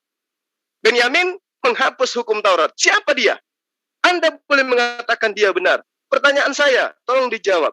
siapa Yesus, siapa Paulus menurut Yesus? Ini harus Anda terangkan kepada kita. Silakan. Maaf, waktu ibadah sudah waktu cuma silakan dipersiapkan kalau untuk Screen lagi ya. Jadi sebelumnya mohon maaf Pak, sebelum itu disiapkan dulu. Jadi begitu ini langsung bisa masuk screen-nya Pak. Ya. Ya. Sudah siap Pak? Ini ya, sudah ya. Ya, silakan Yang Yusuf, waktunya dimulai. Kisah Para Rasul 13 ayat 23. Pada suatu hari ketika mereka beribadah kepada Tuhan dan berpuasa, berkatalah Roh Kudus, ya. Kalau tadi Yesus yang mengangkat Paulus, Yesus yang mengutus Paulus, ya. Dan Yesus juga ya yang menyuruh orang lain untuk mengurapin dia. Itu tadi saya sudah tunjuk semua ayatnya. Nanti suatu saat akan saya tanya itu, ya. Ini berkatalah Roh Kudus, khususkanlah Barnabas dan Saulus bagiku untuk tugas yang telah kutentukan bagi mereka. Berpuasa dan berdoalah mereka. Dan setelah meletakkan tangan ke atas kedua orang itu, mereka membiarkan keduanya pergi. Itu ya. Jadi tadi Yesus yang menunjuk dia. Sekarang Roh Kudus yang menunjuk dia. Tadi para rasul ya, soko guru ya, itu kan soko guru para rasul itu tadi ya. Ya, kisah para rasul, 3 soko guru itu yaitu Petrus, Yohanes ya, dan Yakobus. Yakobus saudaranya, tapi Petrus dan Yohanes adalah rasul utama. Jadi pertanyaan saya kepada Anda ya, tolong nanti dijawab ya. Apakah Yesus, apakah Roh Kudus, apakah Petrus dan Yohanes itu salah ya melegitimasi Paulus itu ya sebagai rasul untuk bangsa-bangsa lain? Silakan dijawab ya, karena ayat-ayat semua jelas ya. Yesus yang memanggil dia, Yesus yang mengutus dia, Yesus yang menyuruh mengurapi dia, Yesus yang langsung memberikan perintah kepada dia, dan Roh Kudus juga mengatakan ya supaya Paulus dan Barnabas diutus untuk menginjili, dan juga Petrus dan Yohanes rasul utama Tuhan Yesus mengatakan. Tolong saudara jawab, apakah Roh Kudus, Yesus dan rasul ini salah? Anda yang benar. Nah, itu silakan Anda jawab. Itu satu. Kedua, kembali lagi kepada ajaran Anda, ya. Tidak ada satupun di Al-Qur'an, ya, ajaran dari junjungan Anda itu, ya, yang mengkritik Paulus. Malah Ibnu Katsir itu, ya, saya akan tunjukkan buktinya, ya, mengaku bahwa Paulus itu adalah, ya, Ibnu Katsir, ya, dalam surat Yasin ayat 13-14 mengatakan, kami mendukung dan memperkuat mereka dengan utusan ketiga. Ya, utusan itu sama dengan rasul ya. Ibnu Juraji mengisahkan dari Wahb bin Sulaiman, dari Sulaiman alam, nama 2 utusan pertama dan kedua adalah Samun. Samun itu maksudnya Simon Petrus. Yohana ada Yohanes. Dan nama utusan ketiga adalah Bulus, itu adalah Paulus maksudnya. Dan nama kota itu adalah Antioquia. Tadi saya sudah buktikan ya bahwa Paulus itu adalah pendiri gereja di Antioquia bersama dengan Barnabas ya. Jadi jelas ya. Silakan Anda jawab, apakah Yesus, Roh Kudus dan para rasul itu salah ya memilih Paulus itu sebagai rasul. Jadi tolong dibedakan. Anda selalu mengutip-ngutip ayat dia sebagai penginjil. Iya betul, tapi itu sebelum bertobat. Ya, tolong dilihat setelah dia bertobat di mana ajaran dia yang salah. Anda dari tadi tidak pernah membuktikan mana ajaran Paulus itu yang salah, ya. Hanya soal hukum Taurat sudah saya jelaskan dari tadi, ya, bahwa yang dimaksud dengan hukum Taurat itu ya bukan berarti menghapusnya, tapi sudah digenapi seluruhnya, malah diteguhkan hukum Taurat oleh Paulus. Mengenai ajaran sesat, ya, kalau ada orang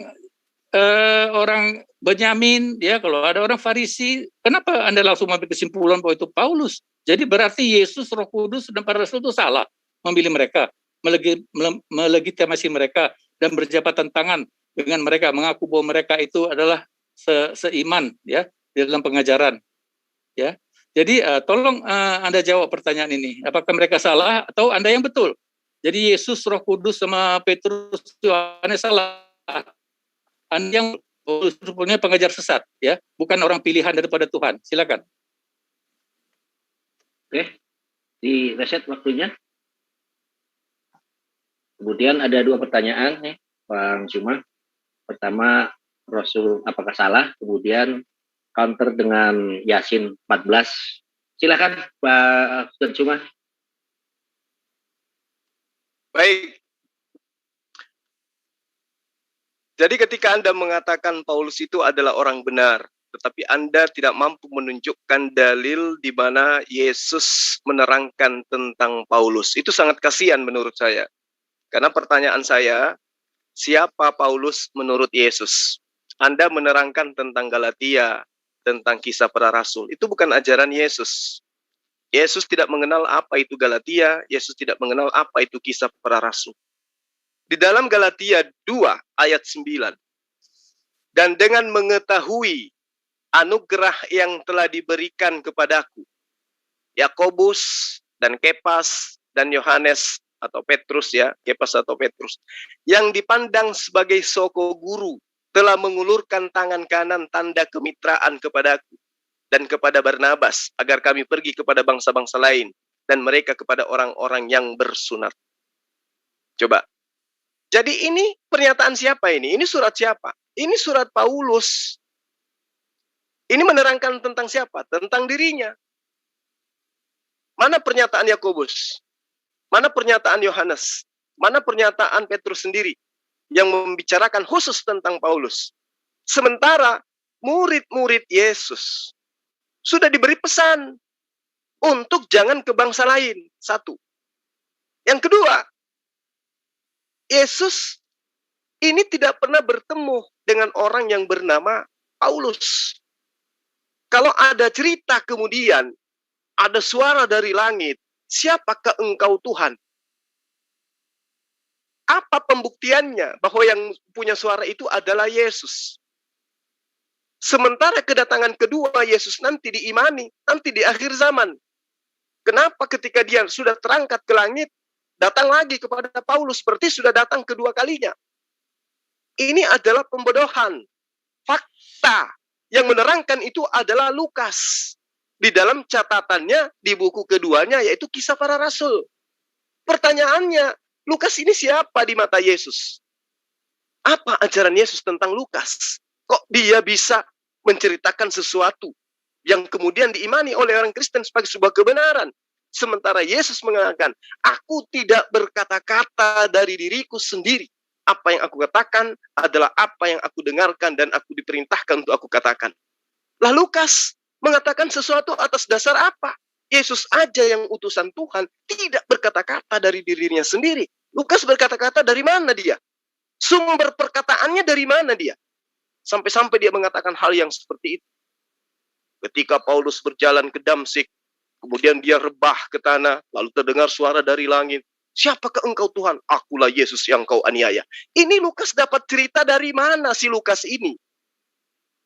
Apa dia punya posisi di mata Yesus si Lukas ini sampai dia menceritakan hal seperti itu? Lalu kemudian menurut Yesus Paulus ini siapa? Kok bisa-bisanya dia menceritakan tentang dirinya?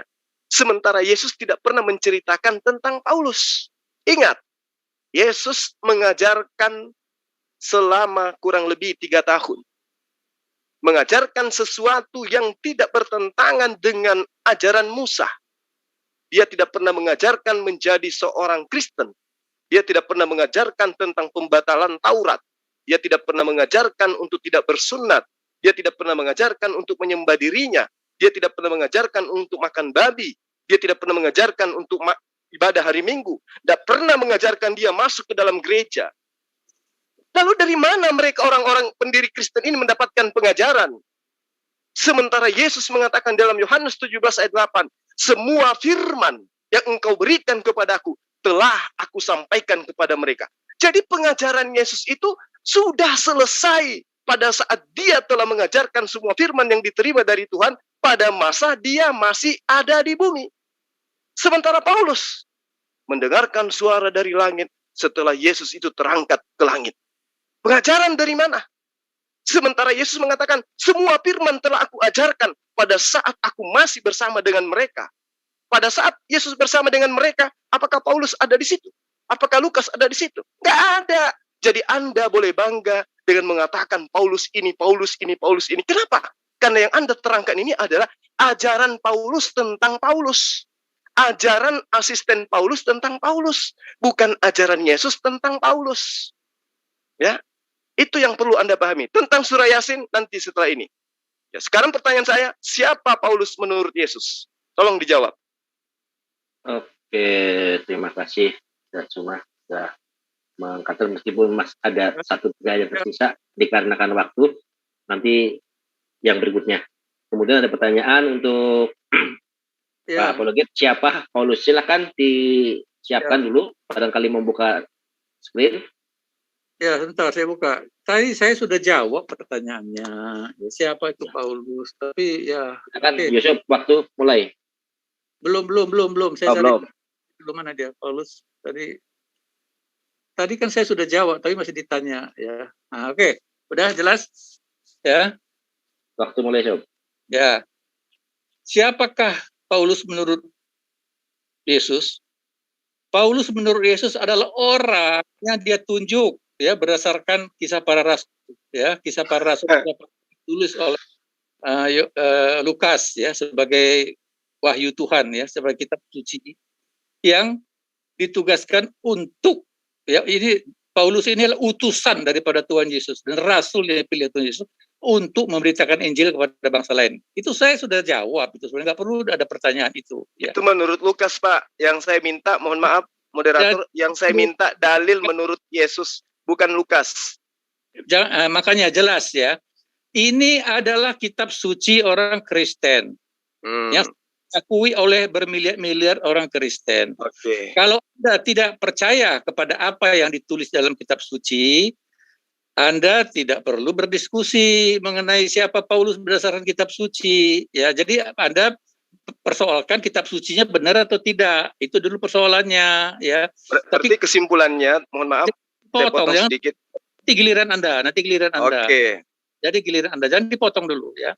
Jadi kalau kitab sucinya sudah jelas mengatakan ya demikian, ya, karena Anda lupa orang Kristen percaya Allah Tritunggal ya. Jadi ada Roh Kudus yang menginspirasikan seluruh penulisan Alkitab yang ada. Roh Kudus itu adalah Allah, dirinya Allah. Dia yang mewahyukan, dia yang menginspirasikan, dia yang mengiluminasikan semua penulisan kitab. Itu kepercayaan seluruh orang Kristen. Jadi Anda mau percaya dengan tidak, itu tidak akan merubah fakta, ya. Itu satu. Tadi Anda mengatakan bahwa Paulus itu siapa yang mengakui dia, siapa buktinya yang mengakui bahwa dia rasul? Sudah berjudul tadi saya kasih, ya. Setelah dia ketemu Yesus, ya Yesus berkata kepada Ananias, ya, datang ke salah satu di situ, ya di Damsik, ya kamu akan bertemu dengan Paulus, ya kamu urapi dia karena dia orang yang kutunjuk untuk akan utus untuk ke seluruh dunia, ya itu Ananias sebagai bukti. Ya, peristiwa Damsik itu, ya. Mula-mula Ananias mengatakan kepada Yesus, kan dia menganiaya, tidak, aku sudah pilih dia. Berarti Yesus sudah mempertobatkan ini orang, ya. Dan Yesus kalau dia datang, setelah dia ke surga dia mau datang, dia Tuhan. Kenapa Anda batin? Dia nggak bisa menunjukkan dirinya kepada Paulus. Jadi Anda belum menjawab pertanyaan saya, ya. Kalau ini Alkitab memang firman Tuhan, tolong dijawab, apakah Yesus, Roh Kudus dan para rasul salah? Ya. Tapi kalau Anda menganggap bahwa ini bukan Alkitab firman Tuhan, kita berhenti berdiskusi. Untuk apa kita berdiskusi kalau Anda mau merubah firman Tuhan bukan menjadi firman Tuhan? Jadi saya jelaskan kepada Anda, ya. Seluruh rasul, khususnya Rasul Paulus, tadi saya sudah buktikan, dia selalu mempunyai bukti, dia selalu mempunyai saksi, dia selalu dilegalisir oleh yang lain, ya. Banyak agama-agama itu, ya, pendirinya cuma satu orang, nggak ada saksinya, ya. Dia ngomong ini, ngomong itu nggak ada saksi. Orang yang percaya ke dia aja. Kalau dia bohong juga semua juga bohong. Ya, itu bedanya di dalam kekristenan. Di dalam Kristenan tuh Nabi itu ada puluhan, ya. Penulis Alkitab itu ada 40 kurang lebih. Ya, Rasul itu ada 13 bersama dengan Paulus. Semua saling menyaksikan. Ya, ya. Jadi beda dengan pendiri-pendiri agama lain yang cuma single fighter aja. Ya, tidak ada saksi. Sedangkan Alkitab mengatakan tanpa saksi minimal 2 orang tidak ada yang legal. Ya, sekarang ada peringatan daripada Paulus ini. Saya mau cari ini coba. Peringatan daripada Paulus supaya jangan memanipulasi ajaran daripada Petrus, ya, ajaran daripada Paulus. Kalau memanipulasi ajaran Paulus adalah 1 menit. Ya. Nah, ini. Ya, 2 Petrus 3 ayat 15 ayat 16. Anggaplah kesabaran Tuhan kita sebagai kesempatan bagimu untuk beroleh selamat. Seperti juga Paulus, ya, ini lagi legitimasi dari Paulus. Saudara kita yang kekasih, yang telah menulis kepadamu menurut hikmat yang dikaruniakan kepadanya. Jadi Petrus mengakui, ya, Paulus mendapat hikmat. Hal itu dibuatnya dalam semua suratnya apabila ia berbicara tentang perkara-perkara dalam surat-suratnya itu. Ada hal-hal yang sukar dipahami, sehingga orang-orang yang tidak memahaminya dan yang tidak teguh imannya memutarbalikkannya menjadi kebinasaan mereka sendiri. Sama seperti yang juga mereka buat dengan tulisan-tulisan yang lain. Nah, ini sudah diperingatkan oleh Petrus. Jangan memutarbalikkan. Nah, itu satu. Jadi sekali lagi saya tegaskan, ya, kalau memang Alkitab itu adalah firman Tuhan. Iya, mohon maaf Pak, karena waktunya 5 menit udah habis, karena kita dibatasi oleh waktu Bapak di sini udah habis Pak, gitu. Silakan Bang Imanis selaku moderator.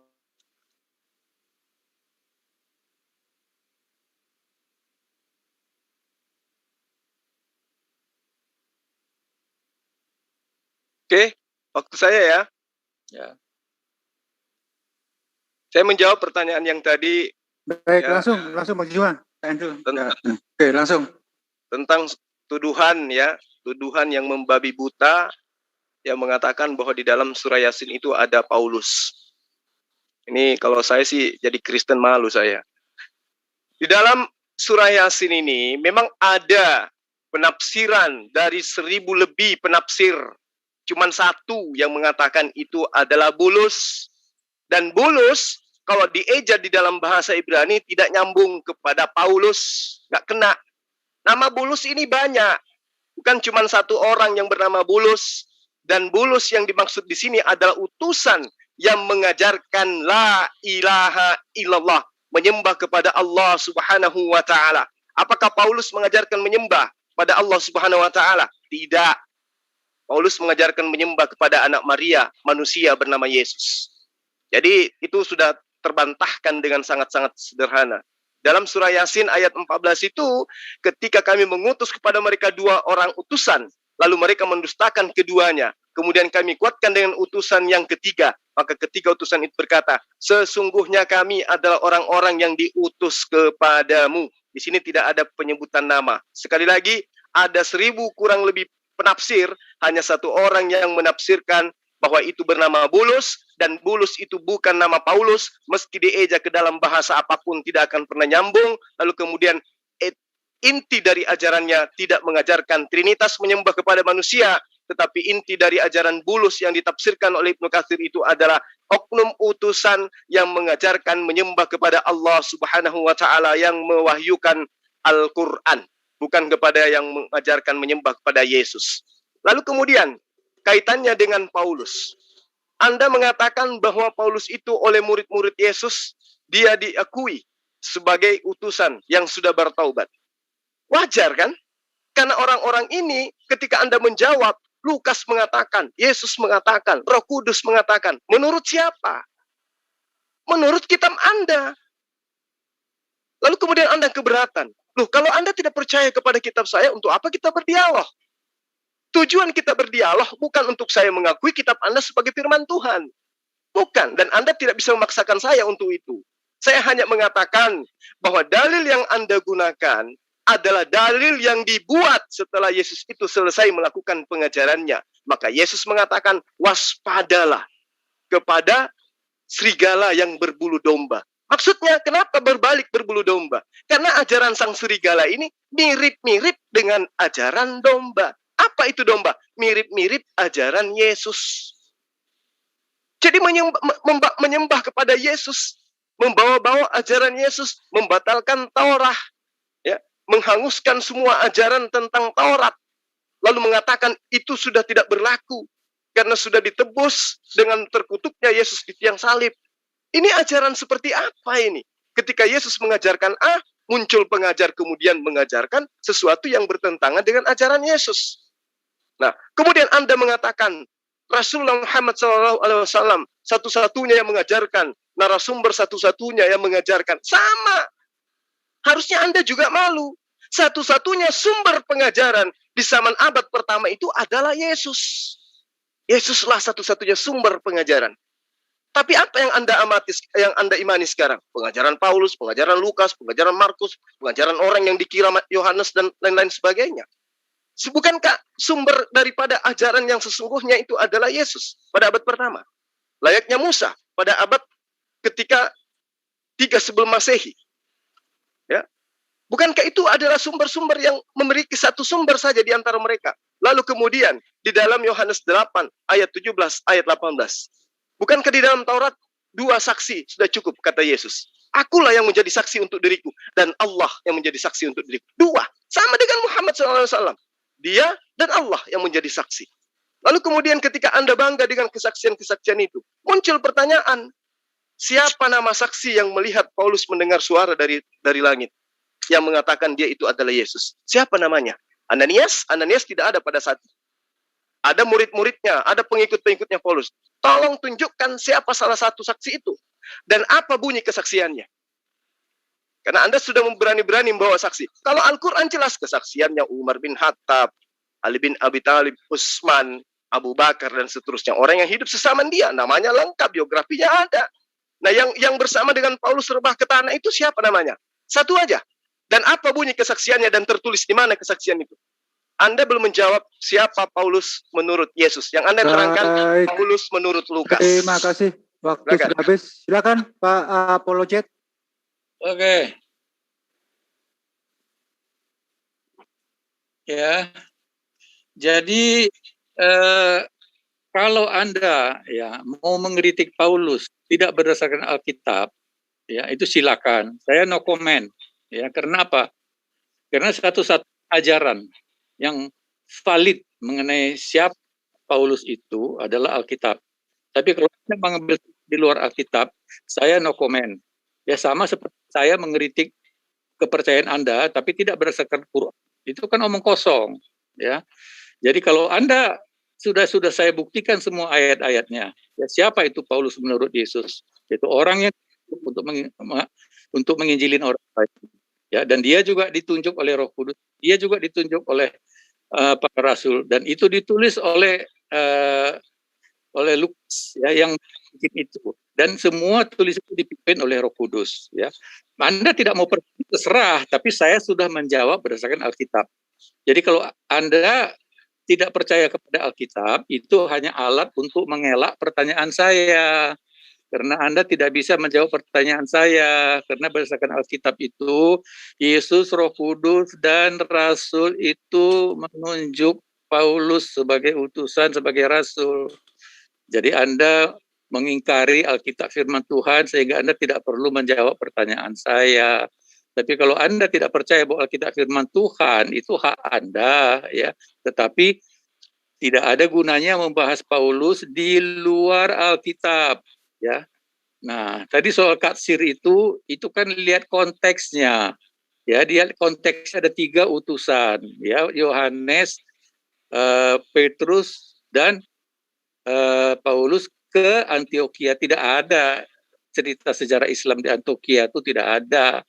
Antioquia itu adalah pusat kekristenan di abad awal.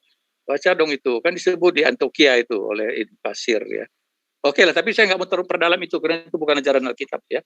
Jadi sekali lagi ya, saya jelaskan ya, semua ayat-ayat yang saya berikan ini, saya sudah persiapkan ini semua adalah bukti-bukti di Alkitab, ya, bahwa Paulus itu adalah rasul, ya, yang diakui oleh yang lain, ya. Ya. Nah, ini saya kasih beberapa tambahan lagi, ya.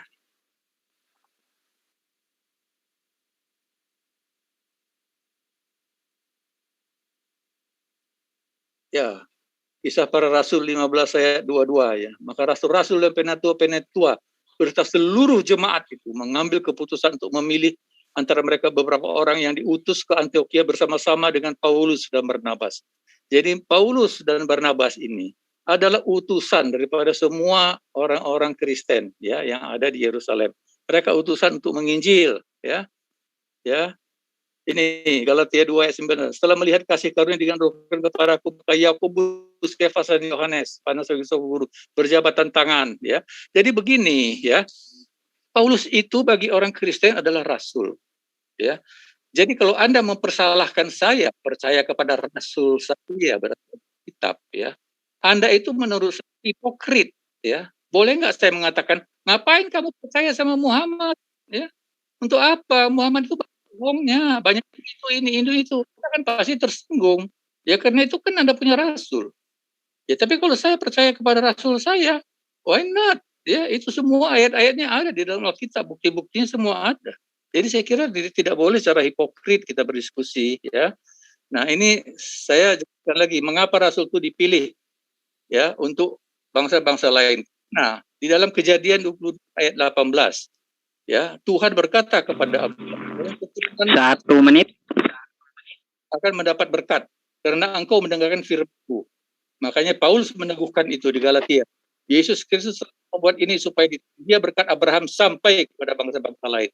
Ya, Galatia 3:7. Jadi kamu lihat bahwa mereka yang hidup dari iman mereka itulah anak-anak Abraham. Ya, jadi jelas sebelum ada Taurat itu, ya, Abraham, ya, bapak orang beriman itu, ya, sudah Taurat bapak orang dan bapak semua orang beriman itu sudah dijanjikan oleh Tuhan keturunannya menjadi berkat. Siapa keturunannya? Hanya satu, tidak disebut keturunan-keturunanmu, hanya satu, yaitu Yesus Kristus, Tuhan dan juru selamat manusia.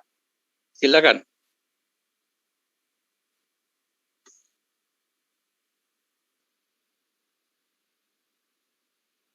Oke. Jadi gini Pak, saya tidak memaksa Anda untuk tidak percaya kepada kitab Anda atau apapun yang Anda katakan itu. Tapi adalah hal yang wajar ketika saya bertanya kepada Anda, apa ajaran Yesus menurut, apa ajaran Paulus menurut Yesus?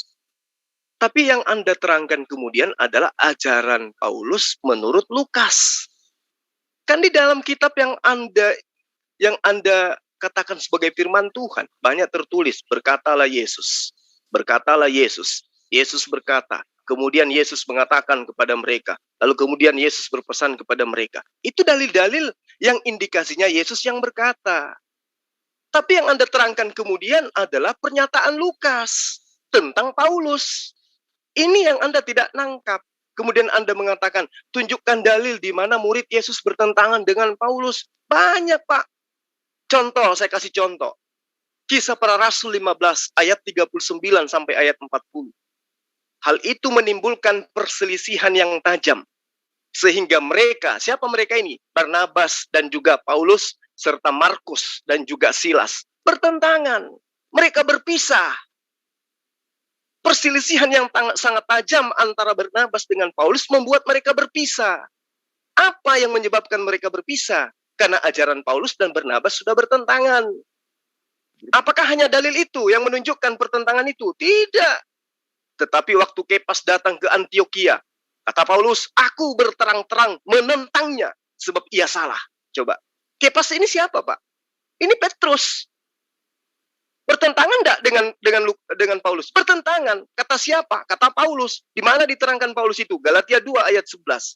Jadi bukan perkataan saya. Kitab Anda sendiri yang menerangkan itu. Makanya saya katakan muaranya dari pengajaran yang seharusnya membawa-bawa nama Yesus, itu adalah Yesus. Sama seperti kami. Berislam dengan membawa-bawa nama Rasulullah Muhammad SAW, maka sumber ajaran kami harus bermuara kepada beliau. Anda membawa Yesus. Anda menyembah Yesus. Tapi yang Anda ajarkan sekarang ajaran Lukas. Ajaran Markus. Ajaran orang yang bertentangan dengan murid-murid Yesus. Coba.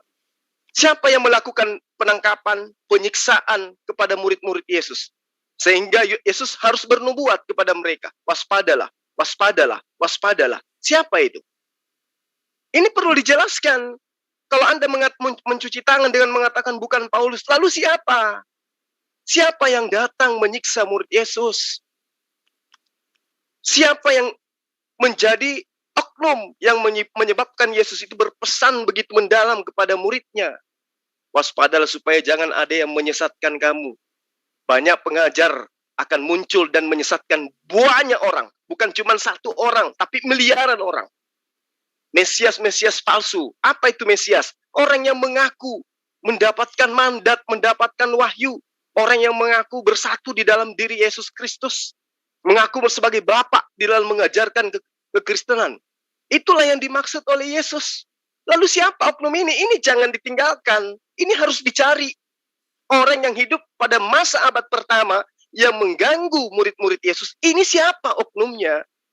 Yang berasal dari orang Farisi itu, yang membawa-bawa nama Yesus itu. Siapa dia? Kalau Anda membelanya wajar, Anda pengikutnya. Saya tidak salahkan itu, tetapi tolong jujur untuk mengungkap sebuah kebenaran itu. Ketika kita berbicara mengenai Paulus, dudukkan Paulus pada porsi sesuai dengan sumber ajarannya. Siapa yang menjadi sumber ajaran Kristen menurut Kristen? Tentu adalah Yesus. Nah, siapa Paulus menurut Yesus? Anda menerangkan tentang Lukas, menerangkan dia. Anda menerangkan tentang orang-orang yang Anda katakan Roh Kudus menerangkan tentang dia. Tapi ternyata ajarannya, semua muatannya hanya untuk mengagung-agungkan Paulus. Ini yang saya tanyakan. Ajaran Yesus bukan ajaran Lukas. Kalau Yesus menerangkan di dalam Matius 24 ayat 23, jika ada orang yang berkata kepadamu, Yesus ada di sini, Mesias ada di sana, janganlah kamu percaya. Oh, oknum ini siapa yang pernah mengatakan saya melihat Yesus, melihat Mesias di gurun ketika dia jalan ke Damsyik? Siapa oknum ini yang Yesus katakan jangan kamu percaya, janganlah kamu pergi? Dan ketika ada orang berkata ada Yesus di dalam bilik, ada Yesus di padang gurun, jangan kau percaya. Siapa oknum ini? Nah, karena itulah saya katakan, siapa Paulus menurut Yesus, bukan menurut Lukas. Ini waktu sudah live-nya 1,5 jam. Ya. Kita di ujung acara ini, Pak Apologet, jadi jangan terlalu lama, biar netizen nggak terlalu bosan mendengarnya. Bisa Ya, langsung closing ya, closing, cek. Di bawah Gamaliel, sistem pendidikan, Rasul Paulus. Ya, oke. Ya. Jadi kalau masih mengulang-ulang juga siapa yang menganiaya murid Yesus, saya sudah kasih tahu. Anda lupa sejarah, ya. Tolong dibagi dua. Kehidupan Paulus setelah dan sebelum bertobat jangan dicampur aduk. Jangan yang menganiaya taruh di depan, ya, yang bertobatnya taruh di belakang. Itu salah kaprah, ya. Dia menganiaya dulu baru bertobat. Setelah dia bertobat, dia tidak pernah, ya, menganiaya lagi, tidak ada buktinya. Kalau jangan diulang-ulang itu karena enggak logis, ya. Anda mengatakan Lukas mengajarkan bukan ajaran Yesus, tolong dikasih buktinya. Ya, kalau saya selalu tadi pakai bukti mana ajaran Lukas yang bertentangan dengan ajaran Yesus, ya, itu satu. Kedua, mana ayatnya ya bahwa ya Barnabas dan Paulus berpisah tujuan karena ajaran. Mana ayatnya bahwa Paulus menegur Petrus itu karena ajaran, ya. Jadi Anda ini seperti diperingatkan oleh tadi Petrus, jangan memanipulasi ajaran, ya. Karena masalah Barnabas dengan Paulus itu bukan soal ajaran, ya. Lihat lagi ayatnya. Demikian juga Paulus menegur Petrus bukan soal ajaran, ya. Justru ajaran-ajaran Paulus itu diterima di konsili, ya. Itu tolong diperhatikan. Nah, ini Paulus dan komunitas Kristen. Tadi saya sudah tunjukkan bahwa Paulus itu selalu berada di tengah-tengah komunitas Kristen. Karena apa? Setelah dia bertobat, dia menggumuli, ya, siapa Yesus itu, ya, walaupun dia sudah mengaku Tuhan, tapi dia tetap menggumuli karena masih ada di dalam itu konflik pengajaran, ya, karena dia adalah ahli Taurat, tetapi Yesus itu Mesias berbeda dengan doktrin dia. 3 tahun dia mendalamin itu. Setelah dia kembali, dia selalu bertemu dengan soko guru, selalu bersoal jawab dengan mereka untuk mengukuhkan pengajaran dia. Jadi dia banyak menerima informasi mengenai Yesus itu dari murid-murid Yesus, termasuk para murid-murid Yesus, termasuk rasul-rasul yang dipilih oleh Yesus. Ya, jadi Paulus dan komunitas Kristen. Jadi sudah jelas, ya. Jadi Paulus itu ya menerima banyak informasi mengenai Yesus juga dari para rasul dan komunitas Kristen. Ditambah lagi karena dia orang yang berpendidikan, ya, dan dia juga ahli hukum Taurat. Sekarang dia banting setir. Ya, jadi pengajar hukum Taurat dia jadi pengajar Injil. Dan dia sudah bertobat. Nah, setelah dia bertobat, tidak ada lagi penganiayaan, ya jangan diulang-ulang karena tidak logis, ya. Anda mesti melihat sejarah, ya, jangan dibalik sejarahnya, gitu loh. Ya, itu satu. Soal ajaran sesat, tadi kan saya sudah tunjukin banyak ajaran sesat ini, ya, di dalam itu, ya. Sudah dinubuatkan memang banyak sampai dengan detik ini ajaran sesat masih ada seperti Oneness itu, ya, seperti Sabelian, seperti Mormon, seperti Saksi Jehovah. Itu ajaran sesat zaman sekarang. Ada di zaman awal ini banyak sekali ajaran sesat sudah timbul. Tapi kalau mengatakan Paulus itu ajaran sesat tanpa ada ayatnya, tanpa ada buktinya, itu kesimpulan Anda saja. Tidak didukung oleh ayat-ayat Alkitab, ya. Jadi Anda mengambil kesimpulan menurut pikiran Anda tanpa ada dukungan ayat Alkitab. Ya, jadi sekali lagi saya tegaskan bahwa Paulus itu rasul yang dipilih oleh Tuhan Yesus, yang ditunjuk oleh Roh Kudus, yang disahkan oleh para rasul dan komunitas Kristen, dan tidak ada ajaran dia yang bertentangan. Malah ajaran dia supaya orang yang bukan Yahudi tunduk kepada hukum Taurat juga diterima di konsili. Di konsili itu berarti seluruh rasul ada di situ, dipimpin oleh uskup waktu itu, yaitu Yakobus di Yerusalem. Itulah konsili yang pertama tahun 50, ya, di Yerusalem. Jadi jelas, ya, menurut Alkitab, ya. Tapi kalau Anda mengambil sumber lain itu urusan Anda. Saya tidak percaya itu. Tidak ada satu orang pun orang Kristen yang percaya, ya, Anda punya opini mengenai Paulus karena tanpa ada dasar-dasar Alkitab yang dipercaya oleh orang Kristen sebagai kitab suci, ya. Masih ada waktu, ya? Masih, Pak, 7 menit soalnya. Ya. Ya, jadi hukum Taurat dan Injil, ya. Ini hukum Taurat itu berfokus kepada nubuat tentang Mesias, ya. Keselamatan melalui perbuatan. Itu menurut ajaran hukum Taurat. Jalan keselamatan mustahil, ya, karena tidak ada manusia yang bisa memenuhi hukum Taurat. Tidak ada manusia yang tidak berdosa. Pengampunan dosanya bersifat sementara, ya, karena pakai korban binatang, ya. Roh Kudus tidak bersifat tetap dalam diri manusia. Suatu saat bisa tidak ada lagi. Berbeda dengan perjanjian baru, ya.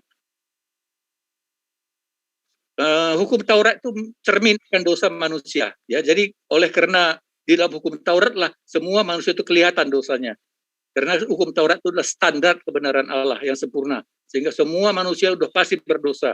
Karena tidak mungkin bisa selamat mengikuti hukum Taurat. Hanya satu manusia saja yang bisa mengikuti hukum Taurat tanpa cacat, yaitu Yesus, ya. Kalau Paulus tanpa cacat, tapi tanpa cacat manusia, ya, bukan cacat yang sempurna. Tapi kalau Yesus itu yang sempurna, karena dia tidak berdosa. Sedangkan Paulus itu memiliki dosa turunan, ya. Jadi tetap aja dia ada cacat, karena dia memiliki dosa turunan. Sedangkan Yesus sama sekali tidak ada dosa turunan, dosa perbuatan tidak ada.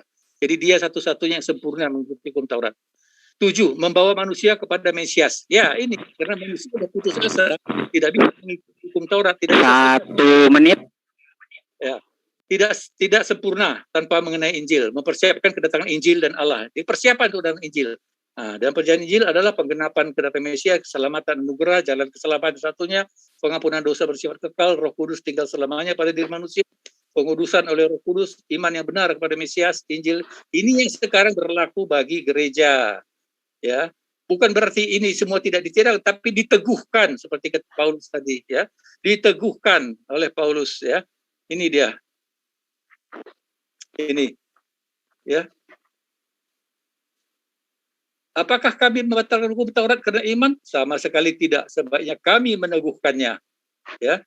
Sebab Kristus adalah kegenapan hukum Taurat, sehingga kebenaran diperoleh tiap-tiap orang percaya. Jadi Yesus itu kegenapan. Sesuai dengan perkataan Yesus sebelum semuanya itu terjadi, ya. Jadi dia sekarang setelah semua itu terjadi berarti sudah digenapkan semua apa yang di. Terima kasih Pak Herman, mohon maaf waktunya 7 menit udah habis. Terima kasih, ya. Salam. Baik, langsung Pak Mas Jul. Oke. Jadi apa yang Anda terangkan itu adalah ajaran Paulus tentang dirinya dan Kristen. Bukan ajaran Yesus tentang Yesus atau Yesus tentang Paulus. Saya masuk ke dalam Lukas 28 ayat 8. Lukas 21 ayat 8. Kata Yesus, nah ini baru perkataan Yesus. Jawab Yesus, waspadalah supaya kamu jangan disesatkan. Sebab banyak orang yang akan datang dengan memakai namaku. Sekarang Anda menjelaskan 7 menit dengan membawa-bawa nama Yesus. Tetapi ajaran yang Anda sampaikan adalah ajaran Paulus. Waspadalah supaya kamu jangan disesatkan. Sebab banyak orang akan datang dengan memakai namaku. Ya, jadi penyesat ini memakai nama Yesus. Siapa yang memakai nama Yesus? Islam atau Kristen? Sedikit-sedikit Yesus, sedikit-sedikit Yesus. Bahkan Yesus dilantik menjadi Tuhan. Dan penyesat ini membawa namaku lalu dia berkata, akulah Yesus. Dan saatnya sudah dekat. Janganlah kamu mengikuti mereka. Maksudnya, orang ini akan berkata bahwa dia melihat Yesus. Akulah Yesus. Akulah Mesias. Padahal Mesias yang sebenarnya itu sudah terangkat ke langit. Lalu di ayat ke-12-nya dikatakan, tetapi sebelum penyesat ini membawa namaku, sebelum semua itu terjadi, kata Yesus, penyesat ini akan menangkap kamu. Kamu semua akan ditangkap dan dianiaya. Kamu akan diserahkan ke rumah-rumah ibadat. Dan kamu semua akan dipenjara. Dan kamu akan dihadapkan kepada raja-raja dan penguasa-penguasa karena namaku. Apakah hal ini dialami oleh murid Yesus pada abad pertama? Dialami. Siapa pelakunya? Siapa pelakunya? Karena Yesus mengatakan, waspadalah supaya kamu jangan disesatkan, sebab banyak orang yang akan datang dengan memakai namaku dan berkata, akulah dia, dan saatnya sudah dekat, janganlah kamu mengikuti mereka. Di mana perkataan Paulus mengaku bahwa dia adalah Yesus? Galatia 2 ayat 20. Apa kata Paulus di situ? Aku telah menjadi Yesus Kristus di dalam apa? Aku bukan lagi sendiri, ya, tetapi aku bersama dengan Paulus. Aku bersama dengan Yesus. Di dalam aku ada Yesus. Artinya dia mengaku sebagai Yesus. Waspadalah supaya kamu jangan disesatkan. Sebab banyak orang akan datang dengan memakai namaku. Dan berkata, akulah dia.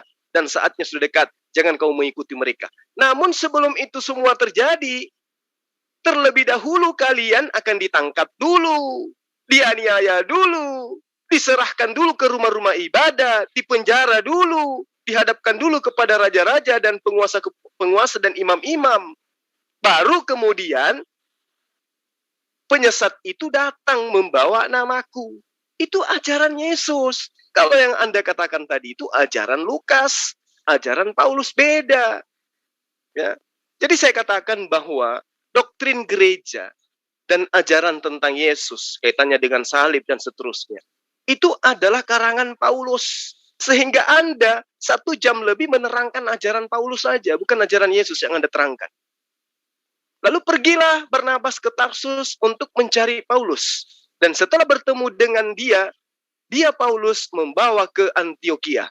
Mereka tinggal bersama-sama dengan jemaat itu 1 tahun lamanya sambil mengajar banyak orang. Di Antioquia lah murid-murid Barnabas, murid-murid Paulus itu untuk pertama kalinya disebut Kristen. Kisah Para Rasul 11 ayat 25 sampai ayat 26. Jadi yang disebut Kristen itu pengikut siapa? Pengikut Paulus, pengikut Barnabas. Meski kemudian Barnabas dan Paulus bertentangan, cakar-cakaran. Jadi yang Anda terangkan tadi itu ajaran Kristen, ajaran Paulus memang. Anda tidak salah, karena memang kita sedang menerangkan tentang Paulus. Jadi Anda mengajarkan tentang ajaran Paulus itu. Jadi sudah nyata bahwa Kristen itu pertama kali adalah disebut di Antioquia oleh murid-murid yang mengikut kepada siapa? Kepada Paulus. Jadi agama Kristen ini muncul bukan pada zaman Yesus. Di zaman masa Yesus masih hidup, belum ada gereja, belum ada gospel, belum ada agama Kristen. Artinya Yesus itu bukan orang Kristen dan ia tidak pernah mengajarkan ajaran Kristen. Makan babi, tidak bersunat, masuk gereja, nyembah manusia, itu bukan ajaran Yesus. Awal mulanya karena Paulus ini menyimpang dan mengajarkan sesuatu yang berbeda dari ajaran asli dari Yesus, maka Paulus pun dimarahi oleh kaum Yahudi. Paulus seringkali berantam dan menghadap konflik perselisihan dengan para murid-murid dan pengikut asli Yesus. Diterangkan di dalam Kisah Para Rasul 15 ayat 39. Hal itu menimbulkan perselisihan yang tajam sehingga mereka berpisah. Barnabas membawa Markus berlayar ke Siprus, tetapi Paulus dia lebih memilih ke Silas. Pertentangan. Kisah Para Rasul 22 ayat 22. Rakyat mendengar Paulus, ya. Rakyat mendengarkan Paulus sambil berkata dan berteriak kepada Paulus, "Enyahlah orang ini dari muka bumi, ia tidak layak hidup." Coba baca itu kitab Anda. Jadi akhirnya Paulus ini memisahkan diri ke daerah Antioquia. Di sanalah Paulus membentuk agama baru berbeda dengan ajaran asli Yesus. Lalu mendirikan tempat ibadah yang merupakan perkumpulan orang-orang yang berkulub. Waktu saya habis ya? Masih setengah menit. Nah, jadi saya katakan Paulus mendirikan agama baru itu di Tarsus, di Antioquia. Itulah agama Kristen. Dan itu bukan ajaran yang diajarkan oleh Yesus. Yesus mengajarkan ajaran Taurat, tidak boleh dihilangkan sebelum langit dan bumi ini lenyap. Itu ajaran Yesus. Hidup kekal itu adalah mereka mengenal Engkau satu-satunya Allah yang benar dan mengenal Aku cukup sebagai utusanmu. Itu konsepnya Yesus. Kalau Kristen, ya lewat ajaran Paulus mengajarkan menyembah kepada Yesus.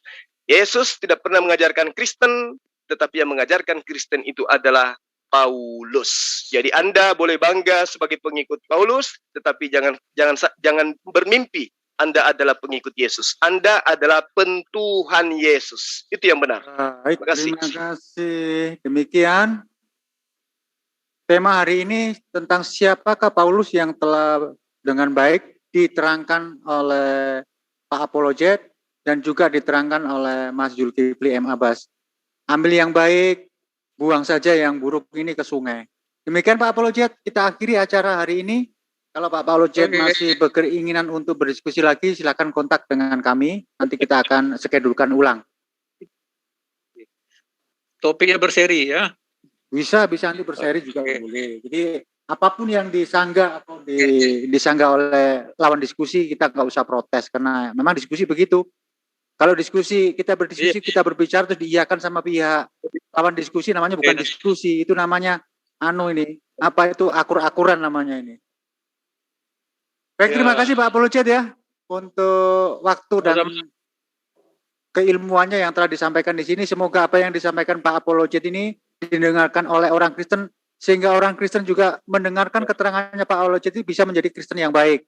Demikian juga dari pihak-pihak Muslim setelah diterangkan Aki Zulkifli M. Abbas, keimanan kita lebih kuat lagi dalam keislaman. Terima kasih Pak Apologet. Ya. Oke, terima kasih. Sama-sama.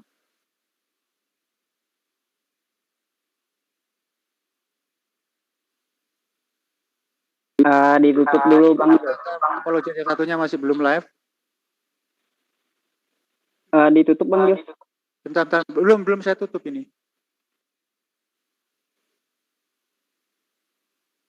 Bentar.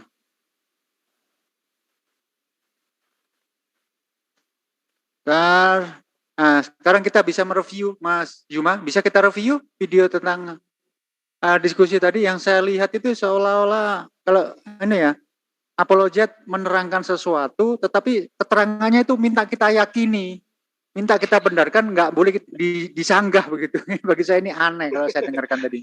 Bagaimana Bang itu? Iya benar, saya juga mengakui dan merasakan itu. Makanya saya tidak terlalu melakukan pressing karena saya melihat juga beliau sudah berumur, takut nanti ada apa-apa gitu ya kan. Yang paling pasti yang dia tekankan itu berdasarkan ajaran Paulus, dia tidak salah. Karena yang dia terangkan itu adalah Paulus memang, bukan ajaran Yesus. Makanya di awal dia menekankan, ya kalau Anda tidak percaya kepada kitab saya, untuk apa kita berdialog? Masa saya harus percaya kepada kitabnya? Kan lucu. Itu yang bikin saya, ini aneh orang ini. Dan satu lagi ini nafasnya agak ngos-ngosan tadi, makanya nafasnya agak tersengal-sengal tadi. Ya makanya yang lain? boleh mengomentari ataupun menjabarkan tentang diskusi yang barusan kita dengarkan? Silakan. Boleh saya Mas ya? Boleh, silakan. Assalamualaikum warahmatullahi wabarakatuh. Jadi diskusi yang barusan itu bagus, terang dalam artian lancar lah, ya. Tidak ada gontok-gontokan. Satu, yang keduanya, apapun yang beliau Pak Apologet Pak Herman ini berbicara, silakan dengan PowerPoint-nya. Apakah powernya itu ada atau tidak, silakan nyimak masing-masing. Dan Bang Juma sangat bagus untuk bukan counter ya, dalam artian memberikan paparan-paparan itu jelas, tersusun dengan rapi. Insya Allah apapun kami Muslim ya, untuk umat Muslim, insya Allah akan lebih kuat. Dan untuk umat Kristen, silahkan menyimak sajalah. Buang doktrin yang ada, kita secara akal sehat memikirkan mana yang betul, mana yang salah. Itu aja Pak Julfikar. Lanjut yang lain. Baik, terima kasih. Yang lain boleh mengomentari tentang diskusi hari ini. Silakan, monggo. Saya beri kesempatan. Enggak ada. Barangkali Bang Juma ada kata-kata yang ini merangkum semua diskusi yang tadi sebelum saya tutup ini. Iya, jadi sedikit saya Bang. Pada intinya memang ajaran yang diperlihatkan kemudian oleh Paulus itu adalah ajaran penyembahan terhadap Yesus, kan itu. Sehingga misi dari pengajarannya ini seperti yang saya terangkan tadi, itu tidak ditujukan kepada penganut ahli Torah. Ini kalau Paulus tidak membatalkan hukum Taurat, maka dia tidak bisa menjual nama Yesus kepada non-Yahudi. Maka dia harus mengajarkan dengan matinya Yesus di tiang salib, maka hukum Taurat itu tidak berlaku. Maka tentang ajaran keselamatan yang berasal dari Yahudi, itu sekarang sudah berlaku juga buat orang-orang non-Yahudi. Maka poin yang terpenting kemudian adalah tidak lagi mengharamkan babi. Yang mana ajaran Yesus dikenal dengan mengharamkan babi. Yang kedua, jelas diajarkan tidak lagi wajib bersunat, malah dia pamer. Kalau kamu menyunatkan dirimu, maka apakah Yesus tidak akan berguna bagimu? Untuk apa dia jajakan ini? Kalau kepada Bani Israel tidak mungkin, karena nggak mungkin laku. Gitu loh. Yesus aja yang datang mengajarkan tentang Taurat ditolak. Apalagi Paulus yang datang mengajarkan ajaran penjajah. Karena pada masa itu, ya, zaman itu mereka dibawa tekanan penjajahan Romawi Yunani. Sehingga tidak mungkin ajaran penjajah ini mereka bisa terima. Maka Paulus ini cerdik dia. Makanya ajarannya dijual kepada orang-orang non-Yahudi. Laku. Jadi makanya Yesus mengatakan waspadalah, karena akan ada orang yang datang membawa namaku. Namaku dibawa untuk mengajarkan sesuatu yang yang bertentangan dengan ajaranku. Makanya Yesus mengajarkan waspadalah kepada orang Farisi, orang Saduki. Siapa yang memenuhi itu? Paulus. Ya. Jika ada orang yang berkata kepadamu, lihat ada Yesus di padang gurun, jangan kau pergi ke dia, jangan kau percaya. Siapa yang memenuhi ini? Paulus. Jika ada orang yang berkata, dia melihat Yesus di dalam bilik, siapa yang di dalam bilik dan mengirim surat kemana-mana, mengaku bertemu dengan Yesus? Paulus. Lalu apa kata Yesus? Jangan kau percaya dia. Ini nasihat untuk siapa ini? Nasihat kepada murid-muridnya Yesus. Nah, karena itulah kemudian saya mengatakan bahwa Bapak Apologet tadi ini, ya wajar kalau dia murka, karena saya mengajarkan ajaran Yesus tentang Paulus, sementara dia mengajarkan ajaran Paulus yang notabene sudah bertaubat, yang mendirikan agama dia. Wajar kalau dia murka. Kita mengajarkan fakta yang ada bahwa memang Paulus itu harus bermuka manis, harus berpura-pura bertaubat supaya diakui sebagai pengikut. Makanya dia menyamar seperti domba, menyamar sebagai pengikut Yesus. Saya kira seperti itu, Bang. Cuman tadi saya tidak bisa menekan terlalu ini karena Kasihan. iya, kasihan. Takutnya nanti diperlakukan seperti pendeta agung kemarin kan tidak lucu. Nah, Oke, Bang. Mungkin ya kita tutup ya, Bang. Siap. Oke, terima kasih Iwan Villa yang ada di Menara Siar, Zulkifli M. Abbas, Penegak Islam, One Channel, juga Zulfikar Official. Selalu stay tune di channel kita. Kita akan insya Allah kedepannya akan memberikan sebuah diskusi yang rutin antara apologet dari Kristen dan pendebat dari Muslim. Insya Allah kita sajikan dengan cara yang beradab. Kita sudah capek dengan hujat-hujatan. Mari kita berdiskusi dengan baik dengan memakai kaidah-kaidah ilmiah. Akhir kata saya ucapkan Assalamualaikum warahmatullahi wabarakatuh. Waalaikumsalam.